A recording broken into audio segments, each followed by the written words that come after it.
Caleb Thornton's fist crashed through the restaurant's back door. Inside that freezing shack, a woman knelt on dirt floor dividing half-eaten biscuits between two hollow-eyed children. The little boy pushed his portion toward his sister. The girl pushed it back. Neither one ate. "Get your things," Caleb said, voice breaking. "You're coming home with me. Tonight." Before we continue this story, hit that subscribe button and stay until the end. Drop a comment telling me what city you're watching from. I want to see how far this story travels. Now let's begin. Nud. Caleb Thornton stood in the alley behind Murphy's restaurant, December wind cutting through his coat like a knife.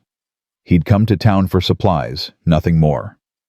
3 years alone on his ranch had taught him to keep his head down, do his business, get out. But something stopped him cold. Through the cracked boards of the storage shack, he saw her. The woman knelt on frozen ground, her back straight despite everything. 2 children huddled close, their breath visible in the cold. On the dirt floor between them sat a chipped plate, half a biscuit, some gristle from someone's leftover steak, a handful of beans. The little boy, couldn't be more than 7, picked up his piece of biscuit. His hands shook. Not from cold, from hunger. "Emma, you take it?" he said, voice small. "You're smaller. You need it more." "No, Danny." The girl pushed it back. "Mama said you're growing. Boys need more. Both of you eat." The woman's voice stayed steady, but her hands clenched in her lap. "We'll manage. We always manage." None of them ate. Caleb's chest tightened. He knew that kind of hunger. Knew what it did to people. To children. He'd watched his baby sister fade from it back in '79 after the bank took everything. Before he was old enough to stop it. Before he understood that sometimes keeping your pride means losing everything else. He didn't knock, just pushed the door open. All 3 of them startled the woman, moving fast to shield her children behind her skirts. "Get out!" She lifted her chin. "We're not bothering anyone." "Ma'am, We don't need charity, we don't need pity, just leave us alone." Caleb took off his hat, looked at those children's faces, looked at the plate on the ground, looked at the woman's threadbare coat, her cracked boots, her hands red and raw from washing dishes in water, too hot in winter, too cold. "What's your name?" he asked. "That's none of your concern." "Eleanor Hayes." Murphy's voice came from behind Caleb, the restaurant owner, standing in his doorway. "Husband died in the mine collapse. Left her with debts. She works for scraps. It's all she's worth." Caleb turned slow. "You feed your dog better than you feed this woman. She's lucky I give her anything. Her husband was a thief. Everyone knows it. Money he owed folks just disappeared. Now his widow expects us to—" "How much?" "What? How much did he owe?" Caleb stepped closer. "Total." Murphy's eyes narrowed. $300. But she'll never—" Caleb reached into his coat, pulled out a leather pouch, started counting bills onto the ground between them. 20, 40, 60. "What are you doing?" Eleanor whispered. He didn't answer, just kept counting. 100, 150, 200. "Stop." Eleanor's voice cracked. "Stop. I can't accept this. I won't." "It's not for you." Caleb laid down the last bill. 300 exactly. "It's for them." He looked at Murphy. "Her debt's paid, full. You got witnesses here." He raised his voice. "Anyone who heard Murphy say 300? 3 men stood in the alley now. 1 nodded. "Heard it clear." "Good." Caleb picked up his hat, turned to Eleanor. "Get your things. You're coming home with me. I don't even know you. Name's Caleb Thornton. I ranch 15 miles north. Got a house with 4 bedrooms, a kitchen with a stove that works, food in the pantry, and nobody there eating scraps off dirty plates. I'm not your charity case. Didn't say you were."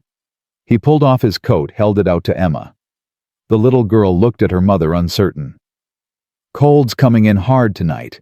Supposed to drop below zero. You planning to keep these children in this shack? Eleanor's jaw worked. Her eyes shone wet in the dim light, but no tears fell. Why would you do this? You don't know me. Don't know what they say about me. About my husband. About... I know those children are hungry. Caleb's voice came rough. I know that's not your fault. I know this town's decided you don't deserve basic human decency. And I know I can't walk away from this. Danny stepped forward, small hand gripping his mother's dress. Mama, I'm cold. Something broke in Eleanor's face, just for a second. Then she straightened her shoulders, lifted her chin. We have very little to bring. Then it won't take long to pack. 20 minutes later, they sat in Caleb's wagon. Eleanor beside him on the bench, both children bundled in the back under every blanket Caleb owned. The supplies he'd bought sat beside them, along with one small trunk, a broken rocking chair, and a carpet bag holding everything this family owned in the world. Snow started falling as they left town. Big, heavy flakes that clung to the horses' manes and turned the world white. It's 15 miles, Eleanor asked, voice tight. Closer to 18 in this weather. If we get stuck, we won't. But an hour out, the wind picked up. Caleb leaned forward, squinting through snow so thick he could barely see the horses. The temperature dropped fast. Behind them, he heard Emma coughing. Heard Danny trying to quiet her. How much further? Eleanor's hands clutched the seat. Maybe 10 miles, maybe 12. Hard to say in this. They pushed on. The horses struggled breaking trail through deepening drifts. Caleb's face went numb. His hands ached on his reins. Beside him, Eleanor shivered despite the blanket around her shoulders. Then the wagon lurched sideways. Caleb pulled back hard on the reins. Whoa, whoa. What happened? He climbed down boots sinking into snow past his knees, walked around to the right side. The wheel had dropped into a washout hidden under the snow. The axle sat at a bad angle, the wheel itself cracked straight through. Can you fix it? Eleanor called down. Caleb looked at the wheel, looked at the storm, looked at how much daylight remained. Not here, not in this weather, not before dark. Then what do we walk. Eleanor stared at him. It's 10 miles, in a blizzard, with children who... You got a better idea. He reached up, lifted Danny down from the wagon. The boy weighed nothing, just bones and skin and worn-out clothes. We stay here, we freeze. Simple as that. He grabbed 2 blankets, wrapped one around Danny, one around Emma. Pulled his coat tight, started unhitching the horses. What are you doing? Eleanor climbed down. Can't leave them tied to a broken wagon. They'll panic in the storm, kill themselves trying to get free. He slapped both horses on the rump. They took off through the snow, heading back toward town. Smart animals. They'd find shelter. Now we don't have horses. Eleanor's voice stayed level, but fear edged it now. Now they'll survive, which is more than we will if we don't start moving. He lifted Danny onto his shoulders. Hold on tight, son. Don't let go no matter what. Eleanor picked up Emma, wrapping her in blankets. The little girl buried her face against her mother's neck. Which way? Eleanor asked. Caleb pointed into white nothing.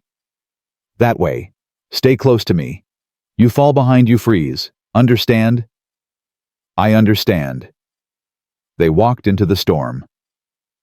The cold hit like a physical thing, wind screaming around them, snow driving horizontal, cutting any exposed skin. Caleb bent into it, one hand holding Danny's legs to keep him secure.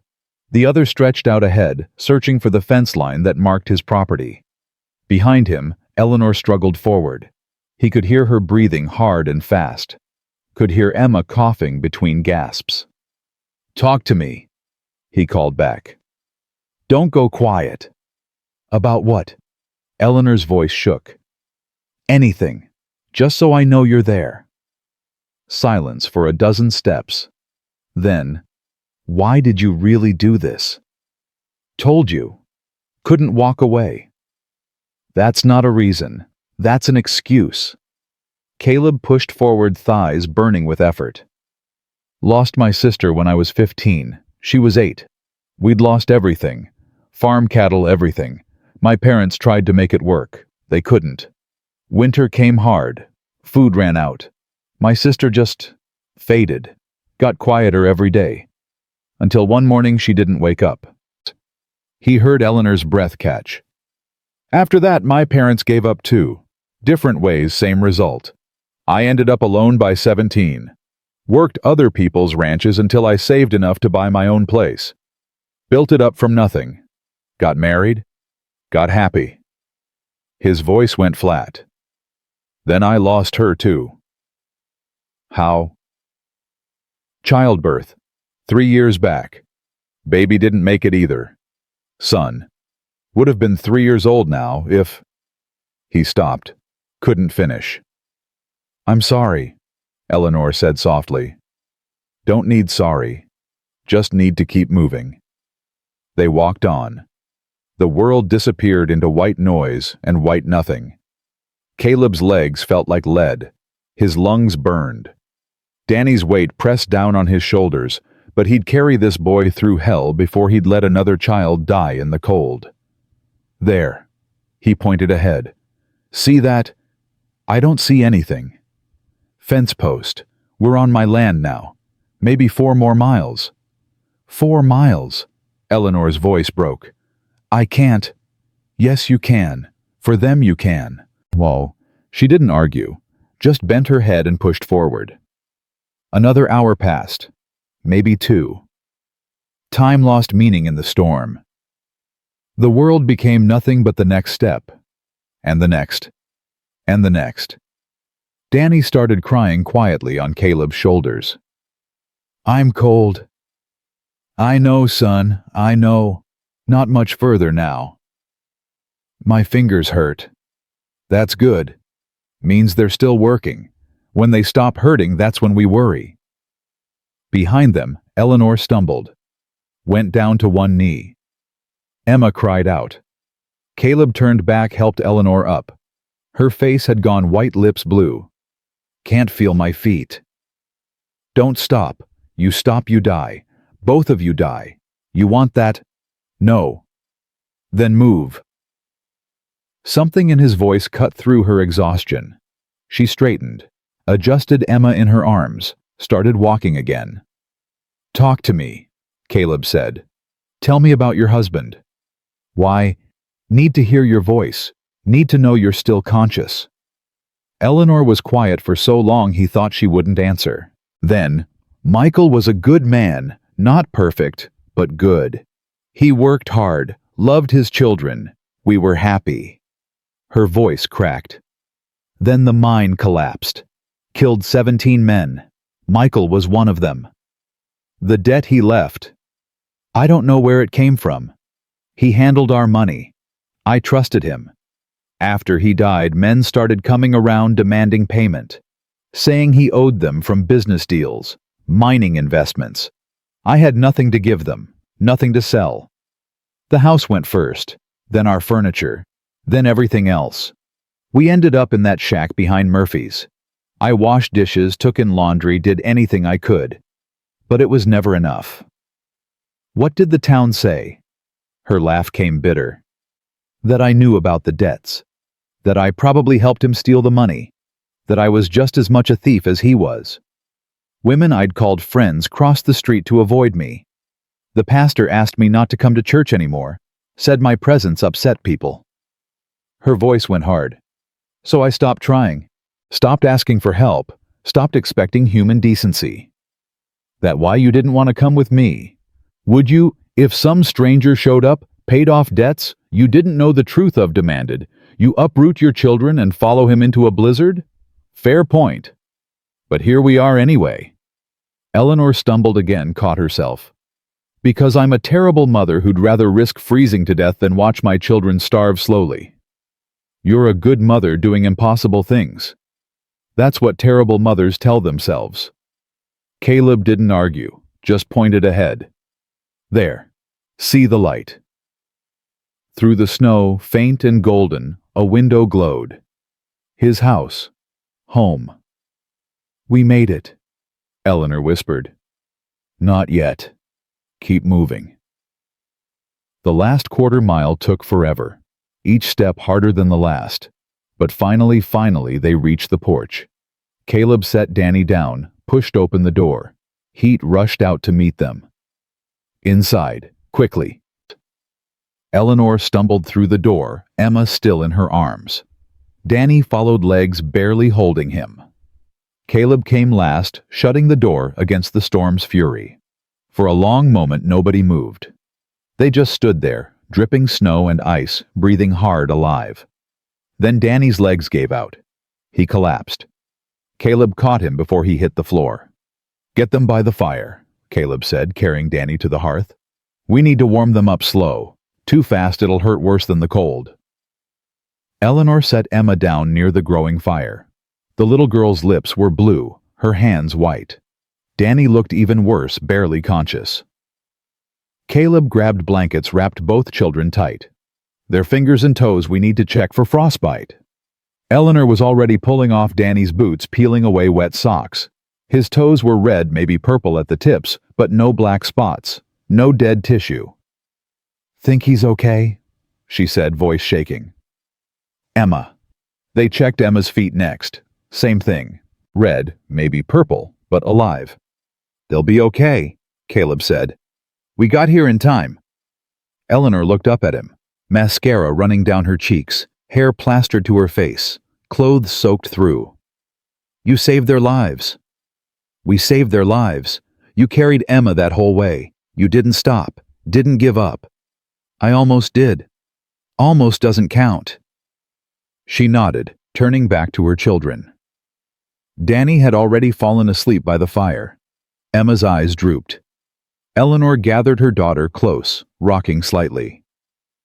There's bedrooms upstairs, Caleb said. Once they're warm, we should get them into dry clothes, into real beds. I don't have dry clothes for them. Everything we owned was in that wagon. I got things that'll work. Shirts, socks.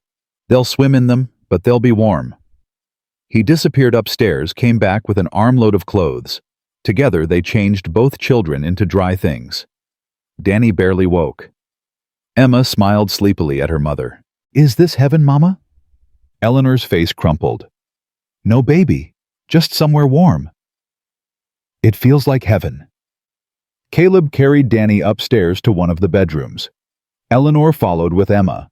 They laid both children in the same bed under quilts that smelled like cedar and soap. Within minutes, both were deeply asleep. Back downstairs, Eleanor stood by the fire, still in her wet clothes, shivering. You need to change too, Caleb said. I don't have anything dry. He brought her one of his shirts, a pair of wool socks. Bathroom's through there. My wife's dresses are still upstairs. Tomorrow you can see if any of them fit. Tonight, this'll have to do. Eleanor took the clothes, disappeared into the bathroom. Caleb heard the door lock. Good. She should lock doors, should protect herself, even here. He made coffee, strong and black. When Eleanor emerged wearing his shirt like a dress, her hair wet but clean, he handed her a cup. Thank you, she said quietly. They sat at the kitchen table. The storm howled outside. Inside, the fire crackled. Two exhausted people who'd almost died sat drinking coffee, not talking, just existing in the same space. Why? Eleanor asked finally. Told you. Couldn't walk away. That's still not a real answer. Caleb stared into his coffee. When my sister died, nobody helped us. Town knew we were struggling. They knew we had nothing. But my father had debts too, had made bad choices, so they decided we deserved what we got. Decided his mistakes meant his children should starve. He looked up at her. I watched her die, watched my parents break. And I swore that if I ever had the means, I'd never let that happen to someone else. Never let children pay for their parents' mistakes. So this is guilt. This is keeping a promise to an 8-year-old girl who died hungry. Eleanor's eyes filled. She blinked hard, but one tear escaped. I don't know how to accept this kind of help. Then don't call it help. Call it something else. What? Second chance, fresh start, whatever makes you able to stay. She nodded slowly. What happens tomorrow? Tomorrow we see if the storm's passed. Send someone for the wagon. Get your things. Then we figure out the rest. The town's going to talk. Let them talk. You don't understand. They'll say terrible things. They'll assume. I know what they'll assume. Don't care. Your business will suffer. Your reputation. My reputation's fine. Anyone who matters knows my character. Anyone who doesn't matter can think what they want. Eleanor shook her head. You're either very brave or very foolish. Maybe both. She almost smiled. Almost. I should check on the children. You should get some sleep. It's near midnight. You're exhausted. They're safe, warm, fed. Nothing's going to happen to them tonight. I just need to see them. Then we'll both go. They climbed the stairs together. In the bedroom, both children slept peacefully, color back in their faces, breathing deep and even. Eleanor stood in the doorway just watching them. I thought we were going to die, she whispered. In that storm. I thought I'd brought them out here just to freeze to death in the snow. But you didn't. Because of you. Because you kept walking. Because you didn't give up. Because you're stronger than you know. She turned to look at him. I'm not strong. I'm terrified. I've been terrified for a year. Every day wondering if this is the day my children finally starve. If this is the day I can't find enough scraps to keep them alive. If this is the day I fail them completely. But you didn't fail them. You kept them alive. Against impossible odds you kept them breathing. That's not weakness. That's strength. Eleanor's face crumpled. The tears came then silent and steady. Caleb stood awkwardly unsure what to do. He'd never been good at this. With Rebecca, he'd known how to hold her, how to comfort her. But Rebecca was gone, and this woman was a stranger. But she was also the woman who'd carried her daughter through a blizzard, who'd kept walking when anyone else would have stopped, who'd held her head high while the town spit on her. He put a hand on her shoulder. Just that. She turned into it, pressed her face against his chest and sobbed. Great racking sobs that shook her whole body, years of fear and shame and exhaustion pouring out. Caleb just stood there. Let her cry. Didn't tell her to stop. Didn't tell her it would be okay. Just let her feel what she needed to feel.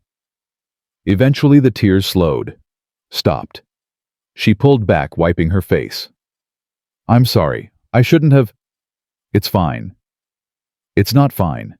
I don't even know you. I have no right to. You have every right. You've been through hell. You're allowed to break sometimes. She nodded, looking away. I should sleep. There's a bedroom across the hall. Fresh sheets on the bed. Door locks from inside. You don't need to. Yes, I do. You're safe here.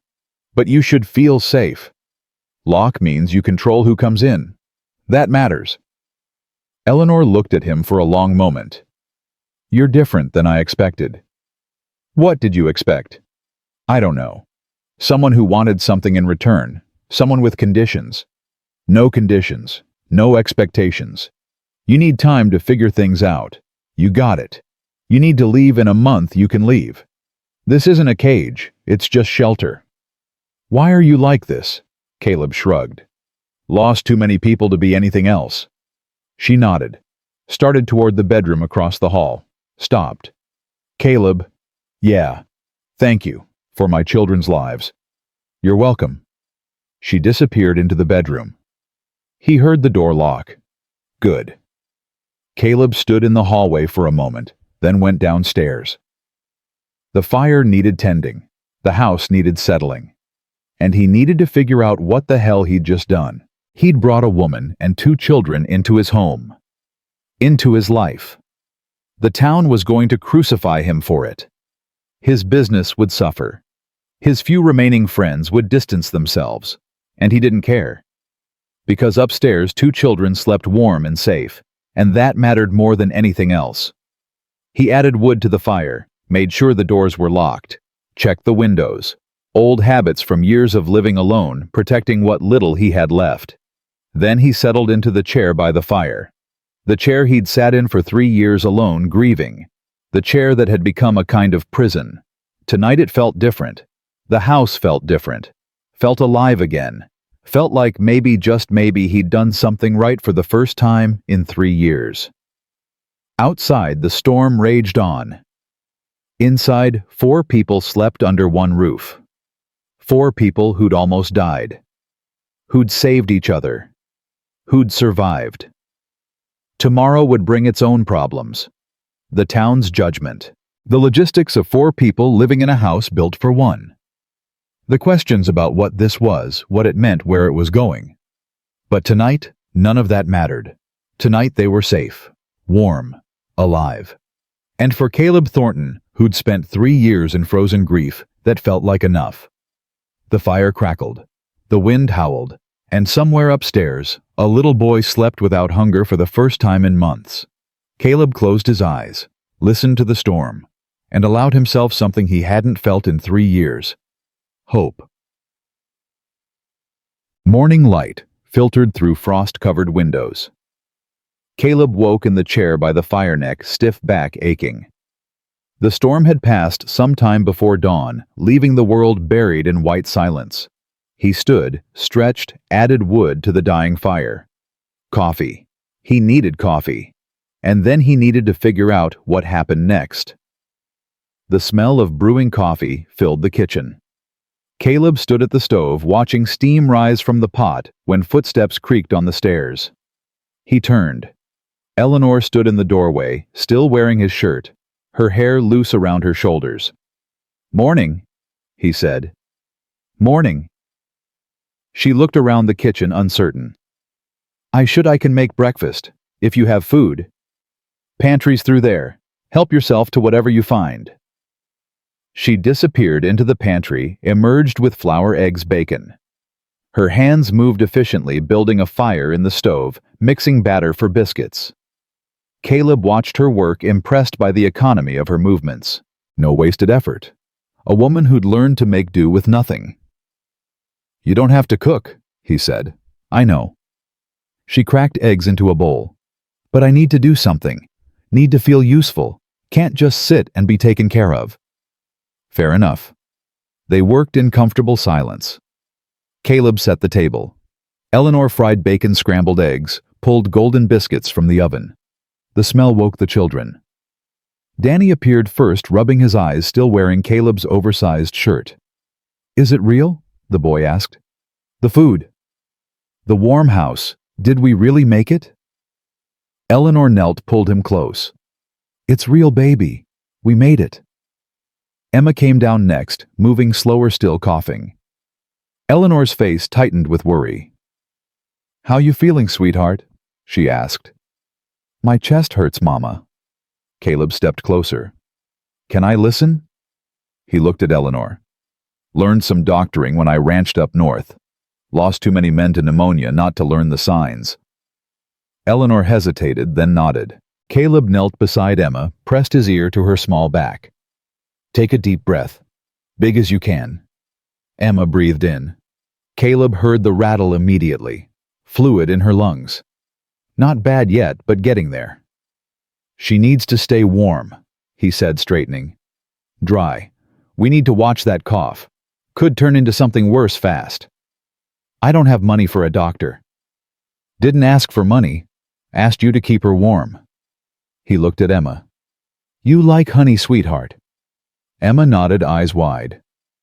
"Good, because I got a whole jar of it. Mix it with hot water and lemon. It'll help that cough. You drink it 3 times a day until you're better." "Deal." "Deal," Emma whispered. They sat down to breakfast. Danny and Emma stared at their plates like they'd never seen so much food. Eleanor's eyes shone wet, but she blinked hard, refusing to cry in front of her children. "Go ahead," Caleb said. It's for eating, not looking at. Danny picked up a biscuit, took a small bite. His eyes went wide. He took another bite, then another. Emma followed, eating slowly, carefully, like the food might disappear if she went too fast. Eleanor watched them eat, not touching her own plate. "You need to eat too," Caleb said quietly. "I will. Just want to make sure they have enough first." "There's enough for everyone. Always will be. That's a promise."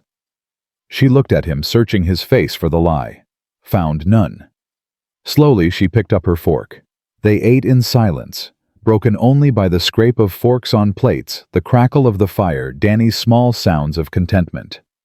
When the plates were clean, both children sat back fuller than they'd been in months. "Can we stay here?" Danny asked suddenly. "Can we live in this house?" Eleanor's face went still. "Danny, that's not—" "For now, yes," Caleb interrupted. "For as long as your mama wants. Forever. That's up to your mama." Danny turned to Eleanor, eyes pleading. "Can we, Mama, please?" "We'll see, baby. One day at a time." After breakfast, Caleb rode out to check the fence lines, assess storm damage. Eleanor cleaned the kitchen, then went upstairs to the bedroom, where Rebecca's clothes still hung in the wardrobe. She stood in front of it for a long time before opening the doors. Dresses hung in neat rows. Simple, practical things. Work dresses. Sunday dresses. One fancy dress that had probably been for special occasions. Eleanor touched the fabric gently, wondering about the woman who'd worn them. Wondering what she'd been like. Wondering if she'd mind another woman wearing her clothes. She selected the plainest dress, dark blue wool, that looked warm. In the mirror, it fit well enough. A little loose in the waist, but nothing a belt wouldn't fix. She braided her hair, pinned it up, looked at herself. A different woman stared back. Not the desperate widow scrubbing dishes for scraps. Someone else. Someone who might have a future. Downstairs she found Emma trying to help Danny button his shirt, one of Caleb's that hung to the boy's knees. Eleanor knelt, helped them both dress in makeshift clothes that would work until they could get their trunk from the wagon. "Mama, can we go outside?" Danny asked. "The snow stopped. I want to see everything." "It's too cold, baby. Please, just for a little while." Eleanor looked at Emma. The little girl's cheeks had color this morning, but that cough lingered. "Emma needs to stay inside. Keep warm." "I can watch her," came a voice from the doorway. Caleb stood there, snow dusting his shoulders. "You could take Danny out, show him the barn. Horses are asking about him." "Horses don't ask about people," Danny said, but he smiled. "These ones do. They're curious. Want to know who's living in their house now." Danny looked at his mother, hopeful. Eleanor hesitated, then nodded. "Stay close to me. Do what I say. Understand?" "Yes, Mama." Outside, the world gleamed white under morning sun. Snow covered everything in smooth drifts, unmarked except for Caleb's tracks to and from the barn. Danny gasped at the sight. "It's so much," he breathed. "More than I've ever seen." They walked to the barn. Danny's small hand in Eleanor's. Inside, horses nickered in their stalls. The air smelled like hay and leather and animals. Clean, honest smells. "That's Thunder." Caleb pointed to a big roan gelding. "He's grumpy, but dependable. And that's Swift. She's the smart one.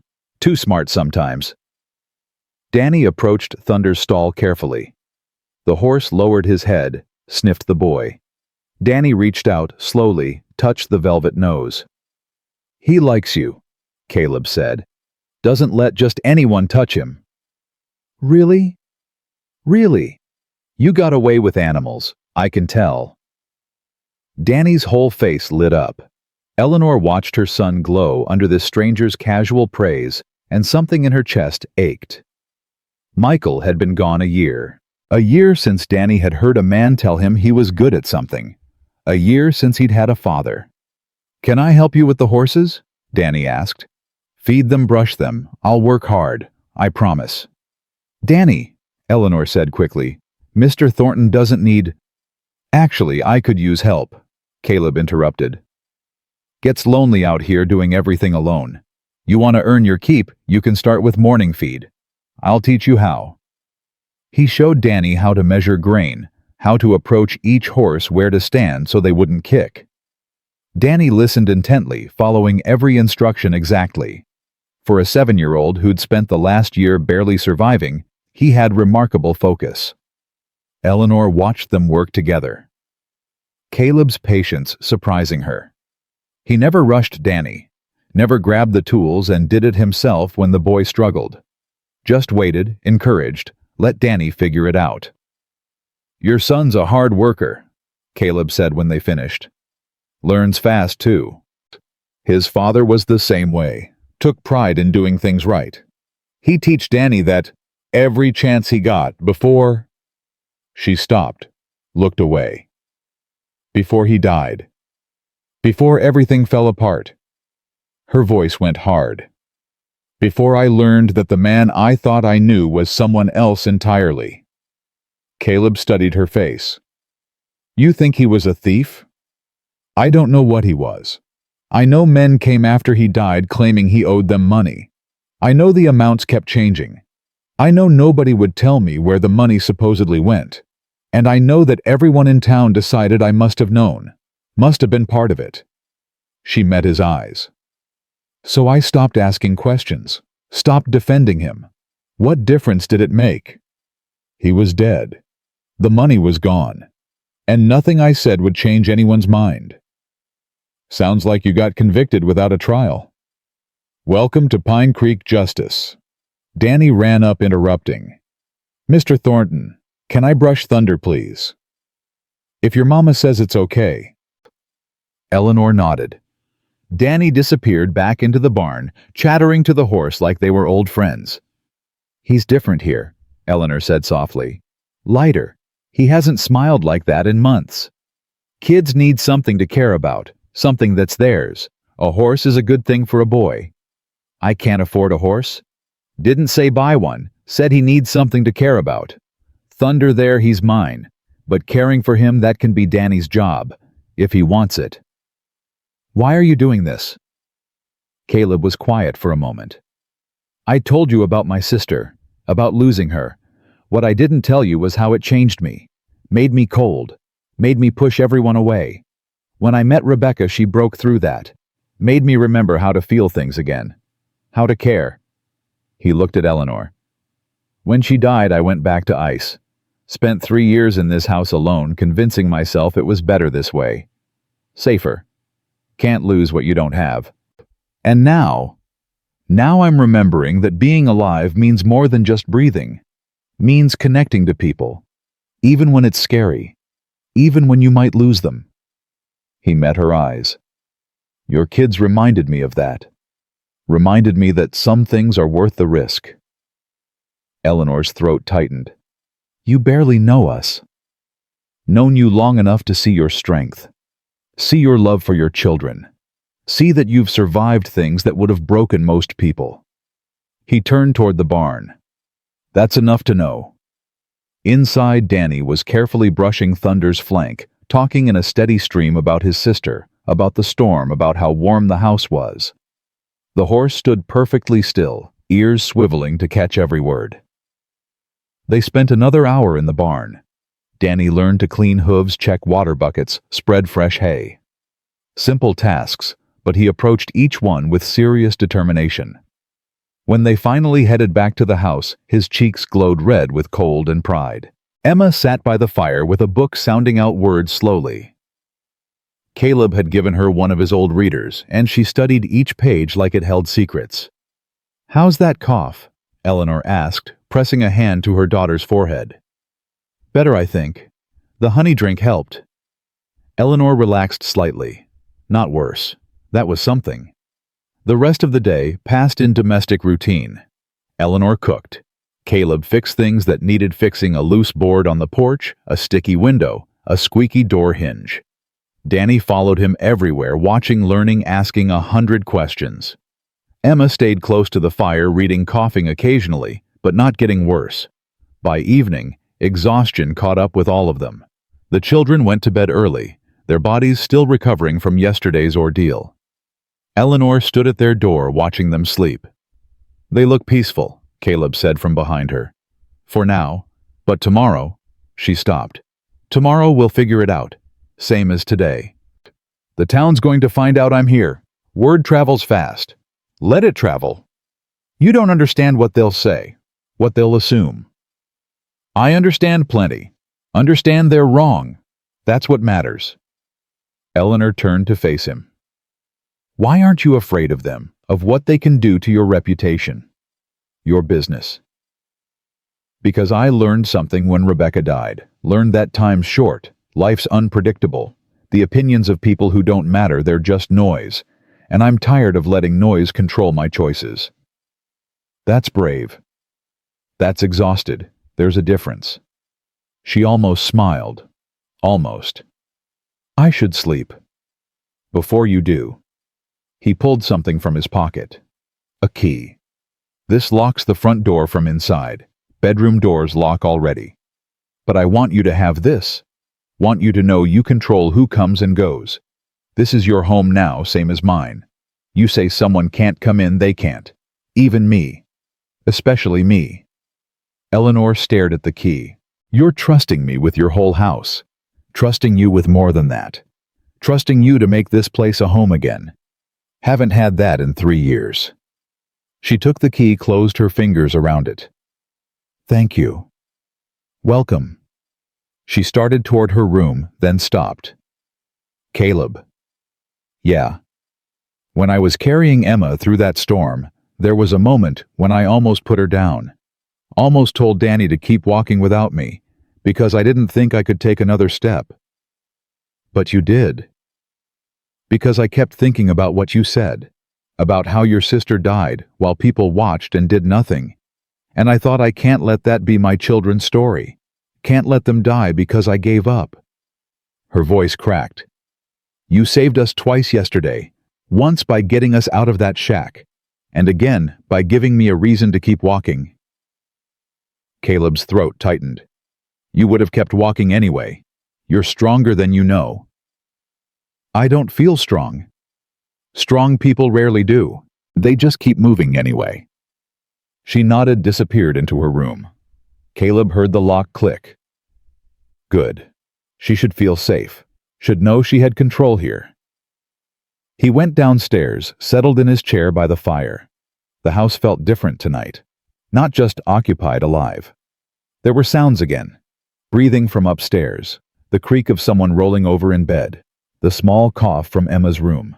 Human sounds. Living sounds. He'd forgotten how much he missed them. Outside, wind picked up again. Not storm wind. Just winter wind, restless and cold. Caleb closed his eyes, listened to his house breathe around him, and let himself feel something he'd buried 3 years ago. Gratitude. The next morning brought visitors. Caleb heard horses before he saw them. 3 riders coming up the road, moving fast. He stepped onto the porch, pulling the door shut behind him. Inside, Eleanor quieted the children, moved them away from the windows. The riders pulled up in front of the house. Robert Collins, Harrison Blake, and James Murphy. The banker, the restaurant owner, and Caleb's oldest friend. Their faces said this wasn't a social call. "Morning, gentlemen," Caleb said evenly. "Caleb." Robert dismounted, the other 2 following. "We need to talk." About the widow you brought home 2 nights ago. About the debt you paid. About..." Robert stopped, choosing words carefully. "About what you're doing here." "What I'm doing here is my business." "It's the town's business when you harbor a woman of questionable character," Harrison said. "When you damage your own reputation by associating with..." "Careful," Caleb interrupted, voice dropping. "Very careful how you finish that sentence." Harrison's jaw worked, but he stayed quiet. Robert stepped forward, playing peacemaker. "Nobody's here to fight. We're here as friends, trying to help you see reason." "I see fine. Do you? Because from where we're standing, you paid off $300 in debt That woman's husband stole from honest men, brought her and her children to your home, and now the whole town's talking, saying you've taken a mistress, saying worse things than that. Let them say what they want. Your cattle contract's Caleb. The Wallace brothers are pulling out. So are the Tompkins. That's half your business gone in 2 days. Then I'll find other buyers. There are no other buyers. Not around here. Not once word spreads that you're... Robert stopped, frustrated. Why are you doing this? For a woman you don't even know. For children who aren't yours. Because it's right. Right. Murphy spoke up, his voice sharp. Right for who that woman's husband owed me money. Real money. And now you've paid it off like it's nothing, like his crimes don't matter. You were feeding her scraps, Caleb said coldly. Making her wash dishes for garbage. Letting her children starve. And you want to talk to me about what's right? She didn't deserve better. Her husband was a thief. Her husband's dead. She's not. And those children sure as hell didn't steal anything. The sins of the father are not the children's burden. Caleb stepped down off the porch, moving closer. You three came here to change my mind, to make me send them away. That's not happening. You want to pull contracts? Pull them. Want to spread rumors? Spread them. Want to destroy my business? Try. But those people are staying. And anyone who has a problem with that can leave my property. Now. The three men exchanged glances. Robert tried once more. We've been friends since we were boys. I'm asking you, begging you to think about what you're throwing away. I'm not throwing anything away. I'm choosing something better. That woman. Human decency. Robert's face hardened. Fine. You've made your choice. But don't come crying to us when everything falls apart. When you're broke and alone, and that woman's moved on to the next man stupid enough to take her in. Get off my land. The three men mounted their horses. As they turned to leave, Murphy looked back. You know what people are saying, don't you? That you're just another fool taken in by a pretty face and a sad story. That she's using you. That she knew about her husband's crimes and helped him hide the money. And now she's found a new mark. Let them say it. Won't make it true. Time will tell, won't it? Murphy kicked his horse, rode off. The others followed. Caleb stood in the yard until they disappeared. Behind him the door opened quietly. Eleanor stepped out, pale. I heard, she said. I figured. They're right, you know. About your business. About what this is costing you. They're not right about anything that matters. Caleb. Do you want to leave? What? Simple question. You want to pack up your children and go, I'll give you money. Help you get wherever you need to go. But if you stay because you want to. Not because you feel obligated. Not because you feel trapped. Because you choose it. Eleanor stood silent for a long moment. The wind pulled at her hair, at the dress, Rebecca's dress that she wore. Finally, I'm tired of running. Tired of being afraid. Tired of letting other people's opinions dictate my life. That's not an answer. It is, though. Because if I leave now, I'm telling my children that we run when things get hard. That we let bullies win. That we don't deserve good things. She met his eyes. And I'm tired of teaching them that lesson. So you're staying. If you'll still have us. After what you just lost for us. I lost nothing important. Gained something that matters. That's a trade I'll make every time. Emma's cough drifted from inside. Eleanor's face tightened with worry. I should check on her. We should both check on her. They went inside together. Emma sat by the fire, her face flushed, breathing shallow. The cough had worsened overnight. Eleanor knelt, pressed her hand to Emma's forehead. She's burning up. Caleb listened to Emma's chest again. The rattle had deepened, spread. Pneumonia, setting in fast. I need to get the doctor, he said. They won't come. Not for me. Not for my daughter. Then they'll come for me. For my money. Wait here. He rode into town hard, pushing his horse faster than he should have. Dr. Patterson's office sat on Main Street door, open, patients waiting inside. Caleb walked straight past them into the examining room. "Dr. Patterson, need you at my ranch, now." The doctor looked up frowning. "I have patients here. You'll have to wait your turn. Little girl's got pneumonia, getting worse by the hour. She needs help now. Then bring her here. Can't move her. Too sick. You need to come to my place." Patterson hesitated. "Is this about the widow heard you took her in?" "This is about a sick child who needs a doctor, that's all."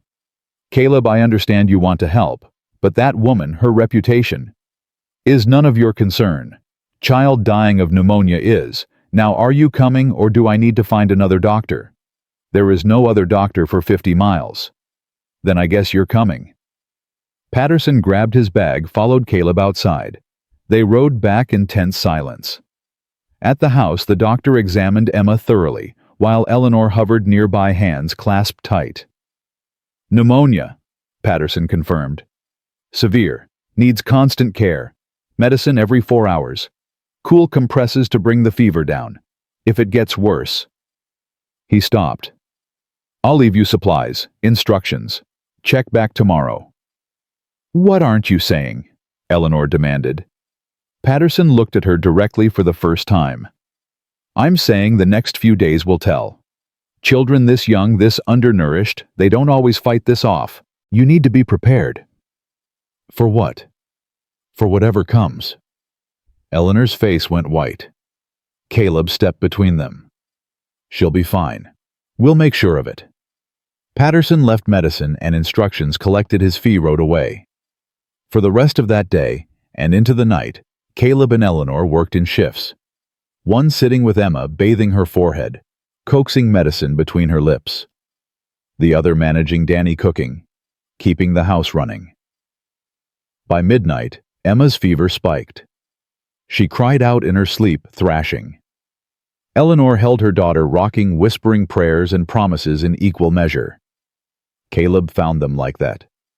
Eleanor exhausted, Emma barely conscious, both of them fighting a battle they might not win. "Let me take her for a while," he said quietly. "You need to rest." "I can't. If I close my eyes, if I stop watching—" "Then I'll watch. I won't stop. I promise." Eleanor hesitated, then carefully transferred Emma into Caleb's arms. The little girl weighed nothing, just bones and fever and failing breath. He settled into the rocking chair, held her against his chest, felt her heart beat too fast, too hard. "Stay with me, sweetheart," he whispered. "Stay with me. Your mama needs you. Your brother needs you. I need you, so you stay." Hours blurred together. He gave her medicine, bathed her forehead, whispered stories about horses and summer and all the things she'd see when she got better. Somewhere in the darkness, Eleanor slipped into the chair beside him, took his hand without speaking. They sat that way through the long night, two people who barely knew each other, holding vigil over a dying child, refusing to let go. Just before dawn, Emma's fever broke. Her breathing eased. Her eyes fluttered open. "Mama," she whispered. Eleanor sobbed, pulled her daughter close. "I'm here, baby. Right here. Am I better? You're getting there." Emma looked at Caleb over her mother's shoulder. "Did you stay with me all night?" "Yes, sweetheart, all night." "Thank you." Her eyes closed again, but this time her sleep looked peaceful. Eleanor pulled back, wiped her face. "She's going to be okay. She's going to be okay." They sat in exhausted silence as sunrise painted the windows gold. Outside, winter continued its grip on the land. Inside, a small girl breathed easier, and two adults who'd spent the night fighting death together looked at each other with new understanding. "I can't keep saying thank you," Eleanor said finally. "The words aren't enough anymore." "Don't need words. Just need you to stay. Keep choosing this. Keep choosing us. Us. This family we're building. Accidentally. Desperately. But building it anyway." Eleanor looked at him. Really looked at him. Saw the exhaustion. Saw the grief still carved into his face. Saw the man who'd opened his home, his life, his wounded heart to strangers because it was right. "I choose this," she said. "I choose us." Caleb nodded, too tired for more words, but something settled in his chest, something that felt like peace. Danny appeared in the doorway, rubbing his eyes. "Is Emma okay?" "She's okay, baby," Eleanor said. "Fever broke." Danny crossed the room, climbed into his mother's lap despite being too big for it. "I was scared." "Me too." "But Mr. Thornton stayed with her. He didn't let her die." "No, he didn't." Danny looked at Caleb. "Are you going to stay with us forever?" The question hung in the air. Too big, too complicated, too heavy with hope and fear. "As long as you want me to," Caleb said finally. "I want you to forever." Eleanor's eyes filled. She looked at Caleb over her son's head, and he saw the same question in her expression. The same hope. The same fear. He didn't have an answer, not yet. Didn't know what forever looked like. Didn't know if they'd survive the town's judgment, the loss of his business, the complications of 4 broken people trying to become whole. But he knew this moment. This morning. This family breathing together in his living room while sunlight turned the world gold. And for now, that was enough. Emma's recovery took days, not hours. She'd wake for short periods, drink broth. Eleanor made, then drift back into exhausted sleep. Each morning brought small improvements. Less coughing, clearer eyes, stronger voice. By the end of the week, she sat up in bed, asking for real food. "Can I have eggs?" she asked Eleanor. "And biscuits with butter." "You can have anything you want, sweetheart." Danny burst into the room. "Emma's awake, really awake." "Really awake," Emma confirmed, smiling weakly. Danny launched himself at his sister, hugging her tight. Eleanor watched her children together, something fierce and protective rising in her chest. They'd almost lost Emma, almost buried another member of their family. But they hadn't. They'd survived. Downstairs, Caleb worked on the rocking chair Eleanor had brought from town. The spindles he'd replaced weeks ago were drying. Now he sanded the arms smooth, restoring the wood Michael Hayes had carved for his wife years ago. His hands moved steadily, finding peace in the work. Eleanor came down the stairs, quietly watched him for a moment. "You didn't have to fix that." "Wanted to. Your daughter said it should remember her father. Seemed important." She moved closer, ran her fingers over the restored wood. "Michael made this the year we got married. Said every home needed a good rocking chair. For babies. For reading. For thinking." Her voice caught. "I didn't think I'd ever sit in it again." "Now you will. When it's done." They stood in comfortable silence, Eleanor watching Caleb work. His hands were scarred, calloused, but gentle with the wood. Careful, like he understood that some things deserved to be treated tenderly. "The town's quiet," Eleanor said finally. "Too quiet. It's been a week since those men came, since word spread that I'm here. But nobody's come back. No more confrontations. Nothing. They're waiting. For what? For me to fail. For you to leave. For proof they were right about you." He looked up at her. "Or they're talking among themselves, deciding what to do about us. That's what worries me. Worrying won't change it. We just keep going, keep living. Let them see what's true instead of what they want to believe. And if they never see it, then we didn't need their approval anyway." Eleanor wanted to believe him, wanted to trust that rightness mattered more than reputation. But she'd lived in Pine Creek long enough to know better. The town had long memories and short mercy. That afternoon, Danny helped Caleb mend fence posts damaged by the storm. The boy worked without complaint, holding nails, carrying tools, learning how to make things straight and strong. "Why do fences need to be perfect?" Danny asked, watching Caleb level a post. "Because horses are smart. They find weak spots, push against them until they break free. Good fence keeps them safe, keeps them home." "Is that why you fix everything? To keep us safe, keep us home?" Caleb paused, hammer raised. Yeah, I guess it is. I like it here. Like helping you. Like that Mama smiles sometimes now. Danny's voice went smaller. Is it wrong that I'm happy? Even though Papa's dead?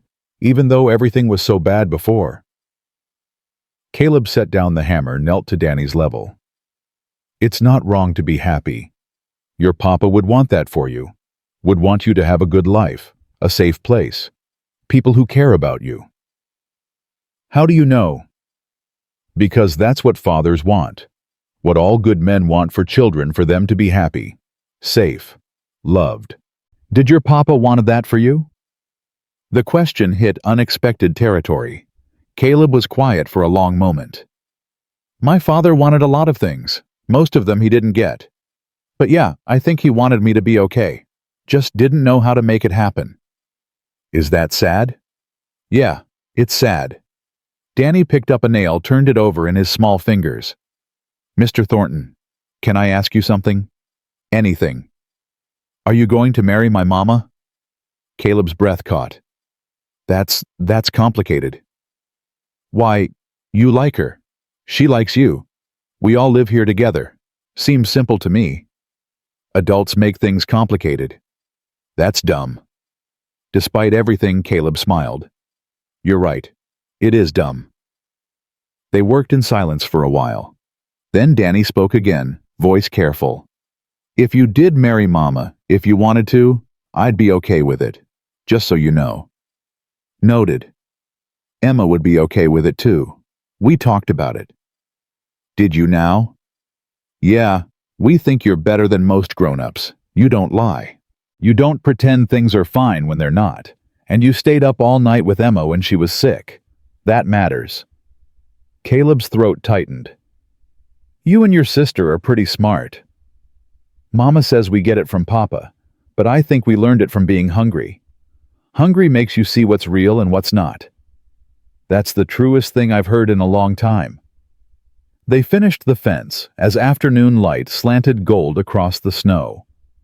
Walking back to the house, Danny slipped his hand into Caleb's without asking permission. Just took his hand like it belonged there, like it had always belonged there. Caleb looked down at the small hand in his, felt something crack open in his chest. Something that had been frozen for 3 years. Something that hurt as it thawed. Inside, Eleanor had moved Emma downstairs to the sofa near the fire. The little girl looked small, wrapped in blankets, but her color was better. Her breathing easier. Look who's up, Eleanor said, smiling. We fixed the fence, Danny announced. Made it strong so the horses can't escape. That's good work. Eleanor looked at Caleb. Thank you for teaching him. He's a good student, learns fast, asks good questions. Papa used to say asking questions is how you get smart, Danny said. Eleanor's smile flickered but held. Your Papa was right about that. That evening they all sat together in the living room. Emma on the sofa, Danny on the floor by the fire. Eleanor in the rocking chair Caleb had finished, and Caleb in his usual chair, a piece of wood in his hands, whittling something he hadn't planned. What are you making? Emma asked. Don't know yet. Sometimes you just start cutting and see what wants to come out. That's magic. Not magic, just patience. Eleanor rocked slowly, the chair's rhythm soothing. My mother had a chair like this. I used to sit in her lap while she rocked. She'd sing to me. Old songs I can barely remember now. Sing one, Emma said. Please. I don't remember the words well enough. Sing what you remember. We don't care if it's perfect. Eleanor hesitated, then began quietly. An old lullaby, words half forgotten, but melody sweet. Her voice wavered at first, then steadied. Danny stopped playing with the fire poker. Emma closed her eyes. Caleb's hands stilled on the wood.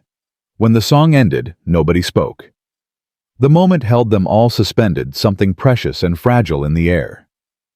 That was beautiful, Mama, Emma whispered. Your grandmother sang it better.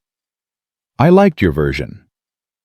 Later, after the children were in bed, Caleb and Eleanor sat together in the kitchen, coffee between them. exhaustion written on both their faces. "I haven't sung that song since my mother died," Eleanor said. "Forgot I even knew it. It was nice, peaceful.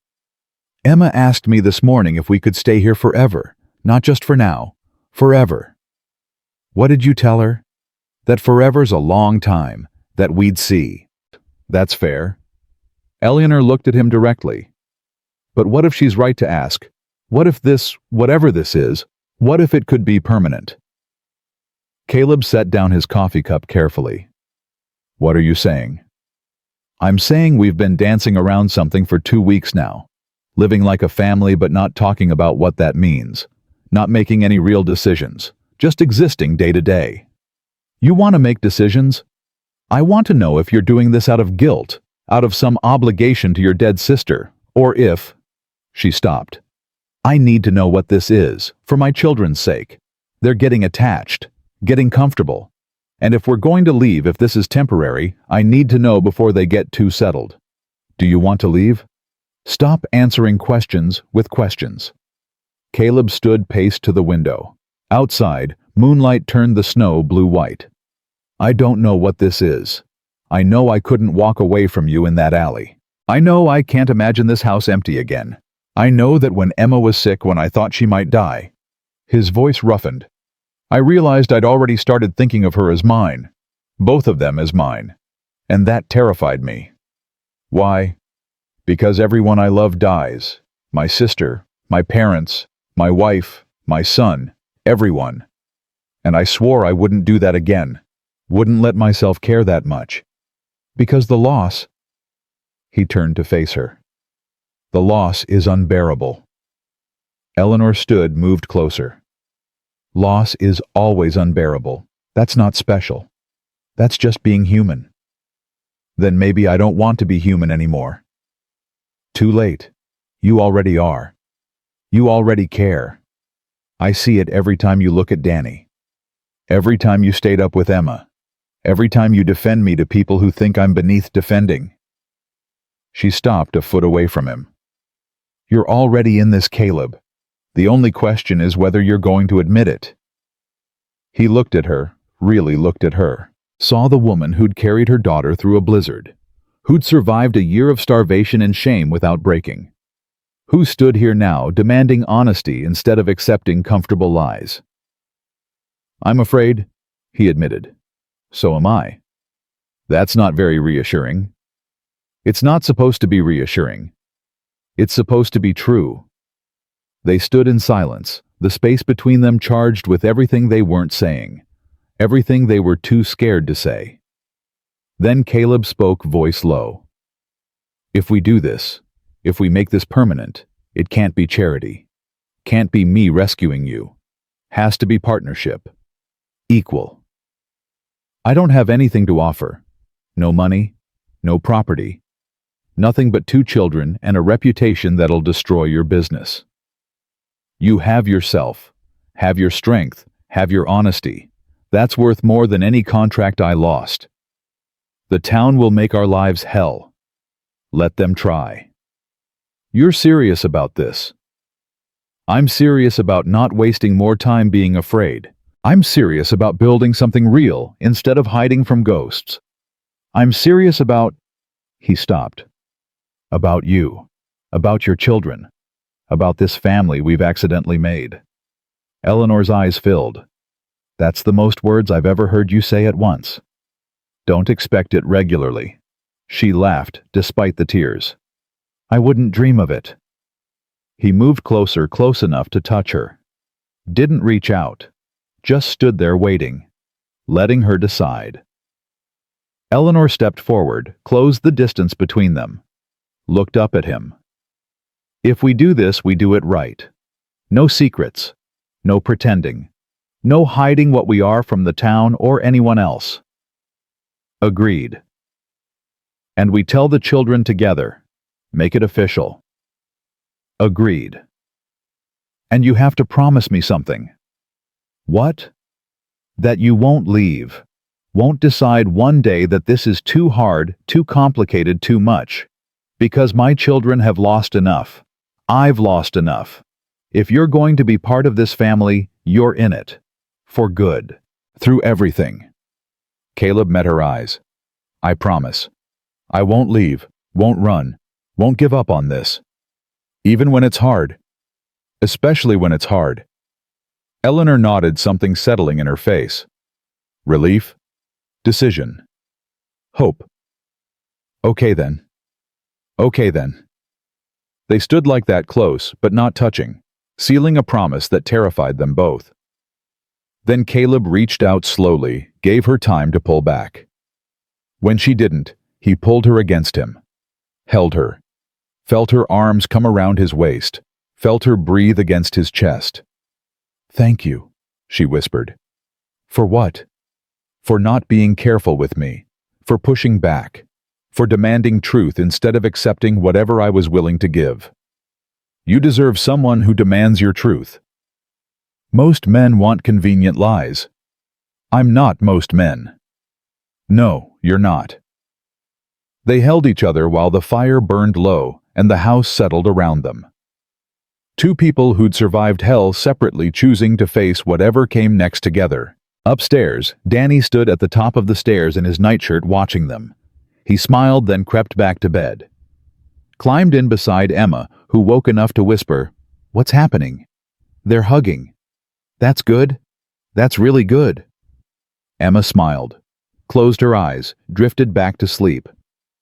Danny lay beside her, staring at the ceiling, feeling something he hadn't felt in over a year. Safety. The kind that comes from knowing the adults in your life aren't about to disappear, aren't about to break apart, aren't about to leave you alone in the cold. The next morning brought clarity and consequence. Eleanor woke to find Caleb already up making breakfast. Coffee brewed. Bacon sizzled. Biscuits baked in the oven. "You're up early," she said. "Couldn't sleep. Too much thinking." Good thinking or bad thinking? Necessary thinking. He poured her coffee. "We need to go to town today." "Why?" "Because we need supplies. Because hiding out here won't change anything. And because I'm tired of letting them control the narrative. If we're doing this, we do it openly. Let them see what we are." "They won't like it." "Don't care if they like it. Care that they understand it." Eleanor sat down, wrapped her hands around the warm cup. "You know what you're asking? What it'll mean?" "I know exactly what I'm asking. I'm asking you to walk through town beside me, to hold your head up, to show them you're not ashamed, not hiding, not apologizing for surviving. And if they attack us, say horrible things in front of the children, then we leave, come home, but we don't slink around like we've done something wrong." Eleanor was quiet, fear and pride warring in her chest. Then, "Okay, we go to town, together." They told the children over breakfast. Danny's eyes went wide. Emma looked nervous. "Will people be mean to us?" Emma asked. "Maybe," Caleb said honestly.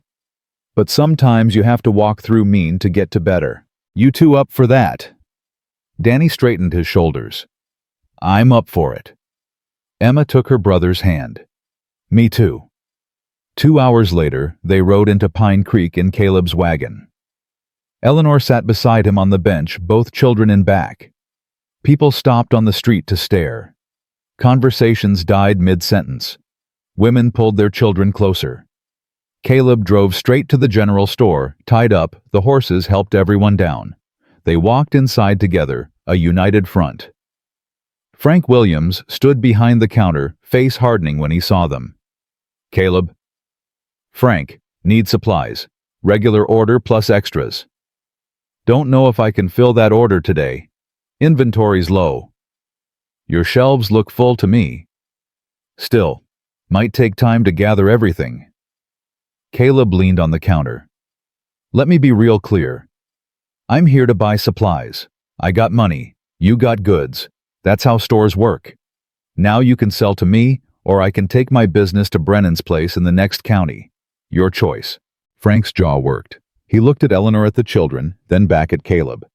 "Fine. Give me your list." Caleb handed it over. While Frank gathered supplies, Eleanor browsed the fabric section with Emma. Women shopping nearby moved away, whispered behind their hands. Eleanor kept her chin up, ignored them, focused on Emma's excited chatter about different colors. Danny stayed close to Caleb, watching everything with wary eyes. When a boy his age walked by, Danny smiled tentatively. The boy's mother grabbed his arm, pulled him away fast. "Why'd she do that?" Danny asked quietly. "Because people are scared of what they don't understand," Caleb said. "Not your fault, not anything you did wrong." "Then why does it feel bad?" "Because being rejected always feels bad, even when it's not about you." They paid for their supplies, loaded the wagon. As they prepared to leave, Pastor Reynolds appeared on the street. He looked at them for a long moment, then approached. "Mr. Thornton," he said. "Mrs. Hayes, children." "Pastor," Caleb replied evenly. Reynolds looked uncomfortable but determined. "I've been meaning to speak with you about your situation." "What situation?" "You know what I mean.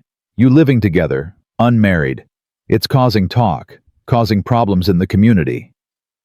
"The problem is the community's judgment, not our living arrangement." "Perhaps. But there's a simple solution. Marry her. Make it proper. Give those children a legitimate father. Remove the scandal." Eleanor's face went white. Caleb's hand tightened on the wagon rail. "Is that what you came to say? That the only way to fix this is for me to make an honest woman out of her? I'm offering a path to redemption, for both of you." "We don't need redemption. We need people to mind their own business." "This is my business. The moral character of this community is my responsibility." "Then maybe focus on the moral character that lets children starve. That lets widows sleep in freezing shacks. That judges people without knowing their story." Caleb's voice stayed level, but his eyes were hard. "You want to help Pastor preach a sermon about mercy, about feeding the hungry, about not casting stones. That'd be useful. This conversation isn't." Reynolds stiffened. "I'm trying to help you avoid further disgrace." "We're not disgraced. We're just living. Now, if you'll excuse us, we're heading home." Caleb helped Eleanor into the wagon, lifted the children up, climbed up himself. As they pulled away, Reynolds called after them. "You're making a mistake, Caleb. This won't end well for any of you." Caleb didn't answer, just drove. Behind him, Eleanor sat, rigid hands clenched in her lap. The children were silent, sensing the tension. A mile out of town, Eleanor finally spoke. "He's right, you know. About marriage. If we're serious about this, about making it permanent, proper marriage would solve a lot of problems." "My. Is that what you want, marriage because it's convenient, because it shuts people up? I want my children to have a name that isn't associated with scandal. Want them to be able to go to school without being bullied. Want them to have a normal life." "And what about what you want?" "What I want doesn't matter." Caleb pulled the wagon to a stop, turned to face her. "It matters to me, so I'm asking, not about the children, not about the town. What do you want, Eleanor?" She looked at him, then away, then back.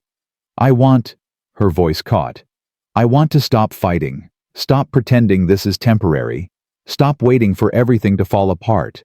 I want to believe that maybe possibly this could actually work." "Do you love me?" The question hung in the air.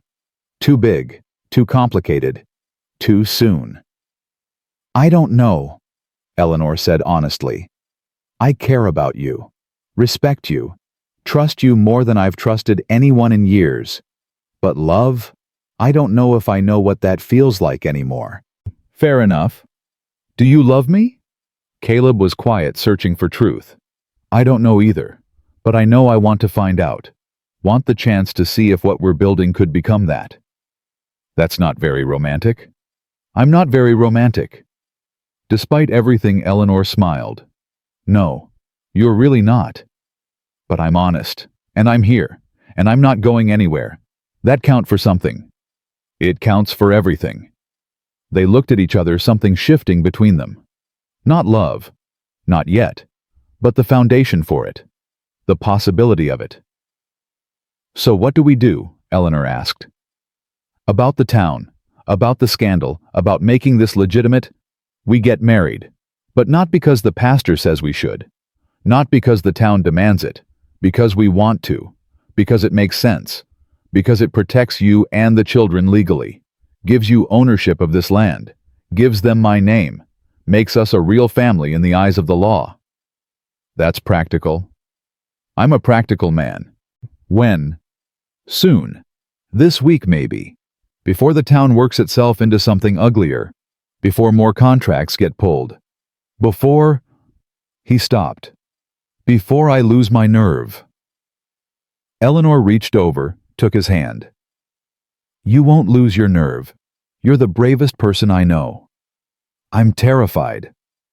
"Brave people are always terrified. That's what makes them brave." They drove the rest of the way home in silence, hands linked on the wagon bench. Behind them, Danny whispered to Emma, "I think they're getting married." "Really? Really? That means Mr. Thornton would be our papa." Danny thought about this. "Is that okay? Even though it's not our real papa?" "I think it's okay. Real papas are people who stay.